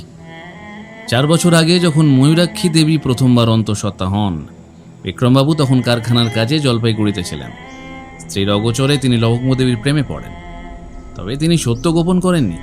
লবঙ্গ দেবীকে জানিয়ে দিয়েছিলেন যে তিনি বিবাহিত এবং তাকে কোনোদিন রায়কোটের বাড়িতে স্ত্রীর মর্যাদা দিতে পারবেন না।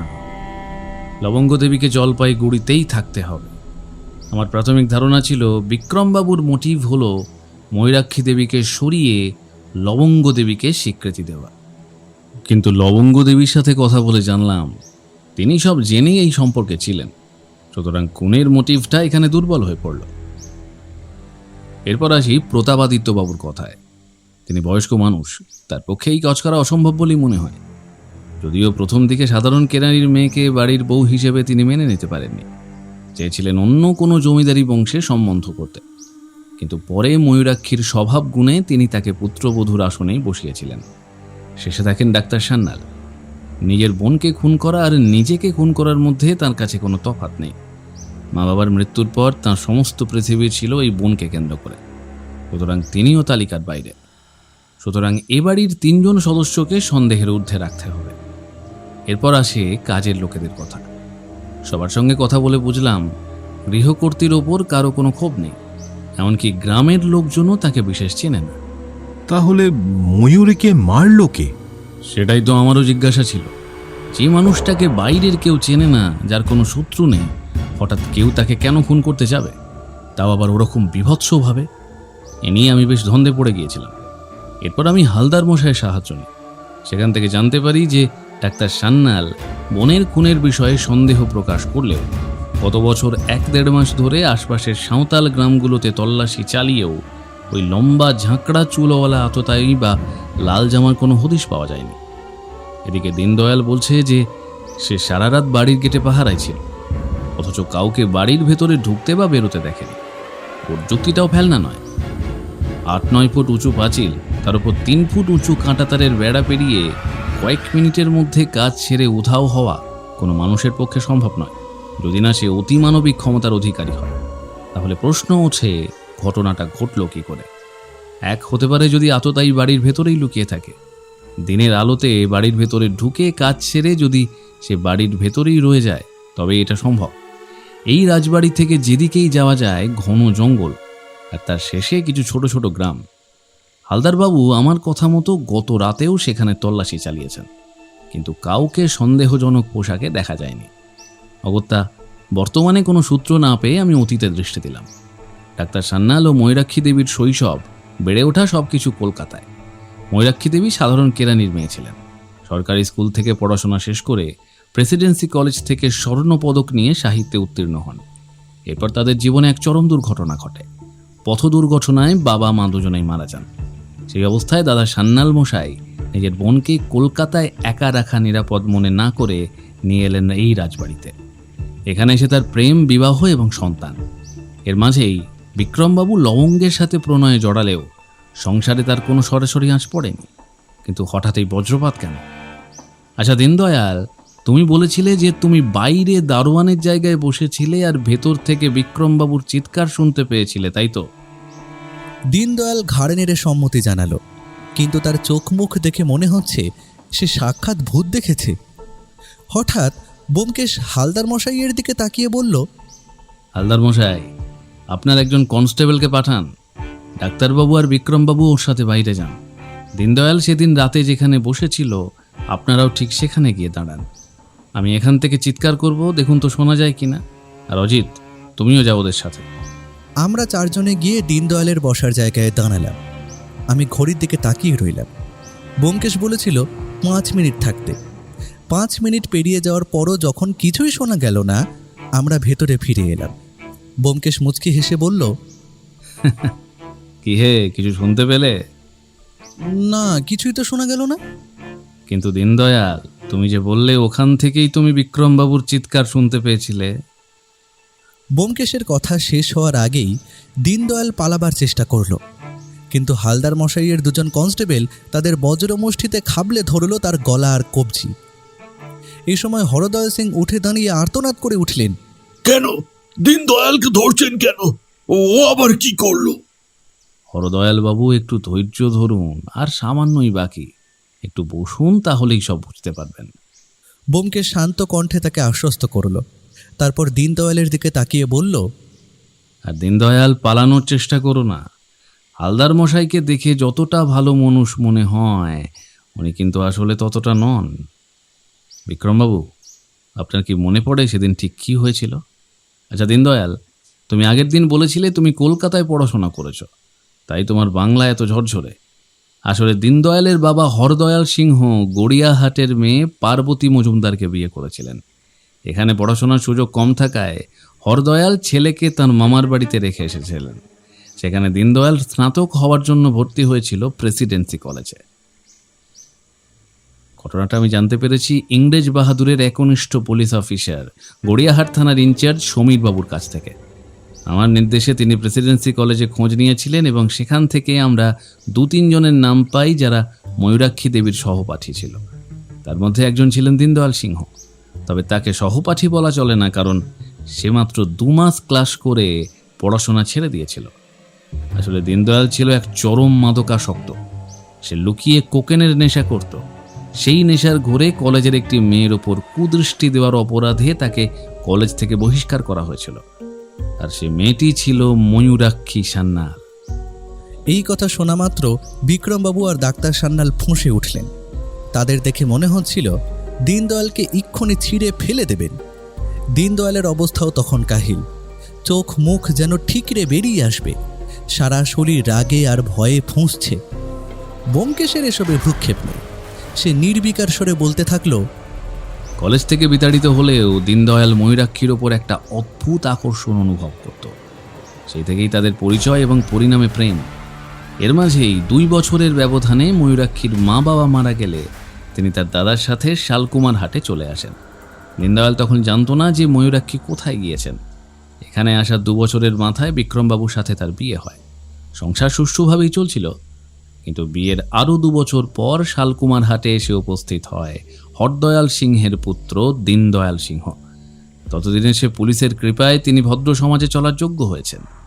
1 বছরের মধ্যে গড়িয়াহাট, পার্ক স্ট্রিট আর শোভাবাজার থানা তাকে অন্তত 5 বার ধরেছিল। এখানে এসে সে যখন দেখল বিক্রমবাবুর স্ত্রী আসলে তার পুরনো পরিচিত ময়ূরাক্ষী, তখন চরম হতাশা থেকে তার মনে আবার কোকেনের নেশা চারা দিয়ে উঠল। কিন্তু শালকুমার হাটে কোকেন পাওয়া সহজ ছিল না। তাকে কোচবিহার যেতে হতো এবং সেই নেশার দামও ছিল আকাশ ছোঁয়া। অবতা সে এক সাধারণ অপরাধীর মতো ময়ূরাক্ষীকে ব্ল্যাকমেল করতে শুরু করলো। সে হুমকি দিল তাদের পুরনো সম্পর্কের কথা সে বিক্রমবাবুকে জানিয়ে দেবে। ভাবতে অবাক লাগে, যে বছর একজন মহিলা সন্তান সম্ভবা হলেন, সে বছরই একদিকে তার স্বামী পরকীয়ায় মজলেন, আর অন্যদিকে পুরনো প্রেমিক এসে তাকে ভয় দেখিয়ে অর্থ আদায় শুরু করল। ভাগ্যের কি নিষ্ঠুর পরিহাস! বিক্রমবাবু মাথা হেঁট করে বসেছিলেন। ব্যোমকেশ আবার বলতে শুরু করল। ব্ল্যাকমেলের ফলে দীনদয়াল প্রতিদিন মোটা টাকা পেতে শুরু করলো, কিন্তু ধীরে ধীরে টাকার অঙ্কটা আকাশচুম্বী হয়ে দাঁড়ালো। 20-30 টাকা থেকে বাড়তে বাড়তে সেটা যখন 250 টাকায় গিয়ে ঠেকল, তখন ময়ূরাক্ষী দেবী প্রতিবাদ করলেন। তিনি জানিয়ে দিলেন যে তিনি আর 1 পয়সাও দেবেন না। দীনদয়াল চাইলে বিক্রমবাবুকে সব বলে দিতে পারে, তিনি ফল ভোগ করতে প্রস্তুত।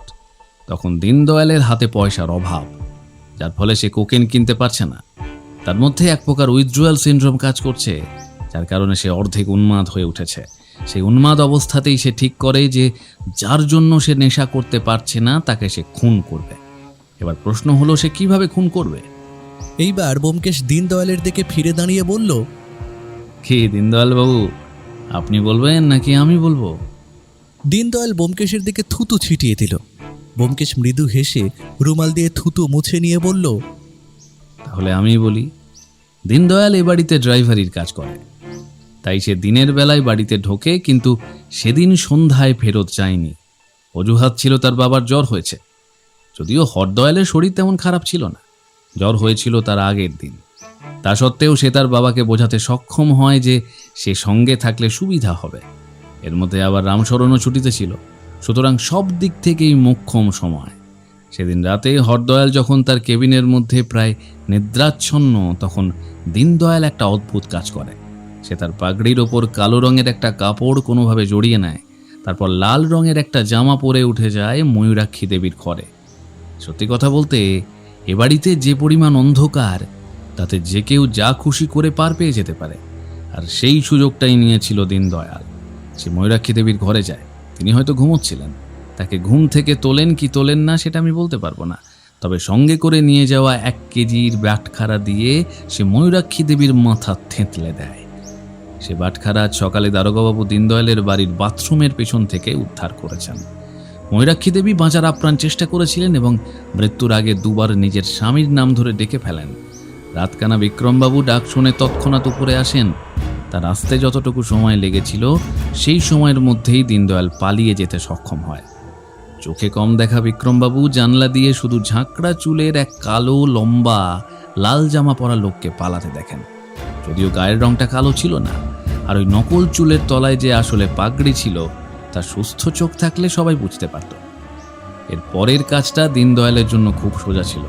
জামা কাপড় খুলে একটা পোঁটলায় ভরে নিয়ে হাত পা ধুয়ে সে নির্বিকারভাবে গেটের সামনে গিয়ে দাঁড়ালো। সে জানতো যে ঠিক 5-10 মিনিটের মধ্যে একটা চিৎকার শোনা যাবে। সেই হিসেবেই সে বাড়ির দোরগোড়ায় এসে দাঁড়ায়। বিক্রমবাবু চিৎকার করতেই সে ঘরের ভিতর ঢুকে আসে। তারপরই সে নিজেই যায় হালদার মশাই আর সান্যাল মশাইকে ডাকতে, এবং ফিরে এসে আবার দারোয়ানি করতে লেগে যায়। প্রথম দিন থেকেই আমার মাথায় একটা প্রশ্ন ঘুরপাক খাচ্ছিল, এত উঁচু পাঁচিল, তার উপরে কাঁটা তার এবং এত পাহারা দেওয়া গেট, এর মধ্যে দিয়ে ঢুকে কেউ খুন করে বেরিয়ে চলে গেল, অথচ কেউ তাকে দেখতে পেল না। এটা কি করে সম্ভব? অবশ্য এই কেসটা সমাধান করতে আমায় সাহায্য করেছে খোদ দীনদয়ালই। 3য় দিন যখন সে আমার বন্ধু অজিতের সঙ্গে কথা বলছিল, তখন সে বলেছিল, আপনি ভেবে দেখুন, এই পাঁচিল আর কাঁটাতার পেরিয়ে কি করে একজন মানুষ বের হতে পারে? অর্থাৎ সে বলতে চাইছিল যে ঘটনাটা অসম্ভব এবং বিক্রমবাবু ভুল দেখেছেন। দীনদয়ালকে আমি অন্যভাবেও সন্দেহ করেছিলাম। সে ব্ল্যাকমেল করতে গিয়ে একটা বড় ভুল করে ফেলেছিল। সে নিজের হাতে চিঠি লিখেছিল এবং ভয় দেখানোর জন্য চিঠির সঙ্গে একটা কৃপাণ পাঠিয়েছিল। এটাই তাকে ধরিয়ে দিল। এ বাড়িতে এমন কেউ নেই যে শিখ ধর্ম পালন করে, আর যারা শিখ ধর্মাবলম্বী তারা জানেন যে কৃপাণ একটি অত্যন্ত পবিত্র আধ্যাত্মিক বস্তু, যা শিখরা সব সময় নিজেদের সঙ্গে রাখেন। এটা তাদের ধর্মবিশ্বাসের অবিচ্ছেদ্য অংশ। আর এগুলো আমি আর অজিত পেয়েছি কাল রাত্রে ময়ূরাক্ষী দেবীর ঘরের আলমারির লকার থেকে। দুঃখিত বিক্রমবাবু, আপনার থেকে আমাদের অনুমতি নেওয়া হয়নি। এরপরে হরদয়াল সিং যে কাজটা করলেন তা একেবারেই অভাবনীয়। তিনি প্রথমে উঠে গিয়ে কনস্টেবলের হাতে ধরা নিজের সন্তানের সামনে দাঁড়ালেন এবং সপাটে একটি চড় মারলেন। তারপর দীনদয়ালের মাথা থেকে তিনি খুলে নিলেন পবিত্র পাগড়িটি। এরপর বৃদ্ধ হরদয়াল গিয়ে বসলেন সোফায়। তাঁর চোখ দিয়ে যে অনবরত জল ঝরছে। এতগুলো লোকের সামনে আজ এই বৃদ্ধকে তার সন্তান হারিয়ে দিল। তিনি হেরে গেলেন।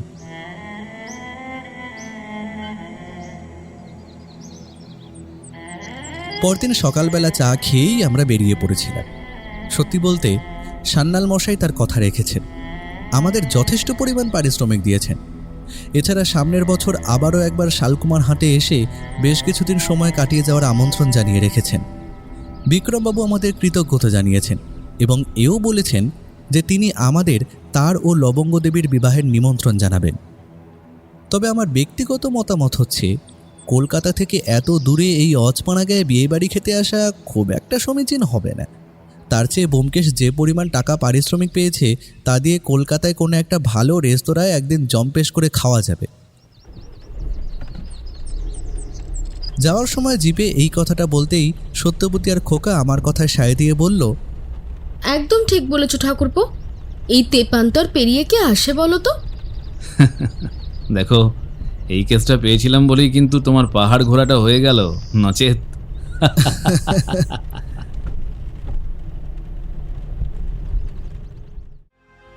আপনি শুনছিলেন থ্রিল কোয়েস্ট। আজকের গল্পটি আপনার কেমন লাগলো তা অবশ্যই কমেন্ট করবেন। এরকম আরও রহস্যে ভরা গল্প শুনতে চ্যানেলটি সাবস্ক্রাইব করে আমাদের সঙ্গে থাকুন।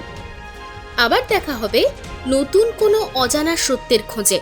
ততক্ষণ পর্যন্ত শুভরাত্রি।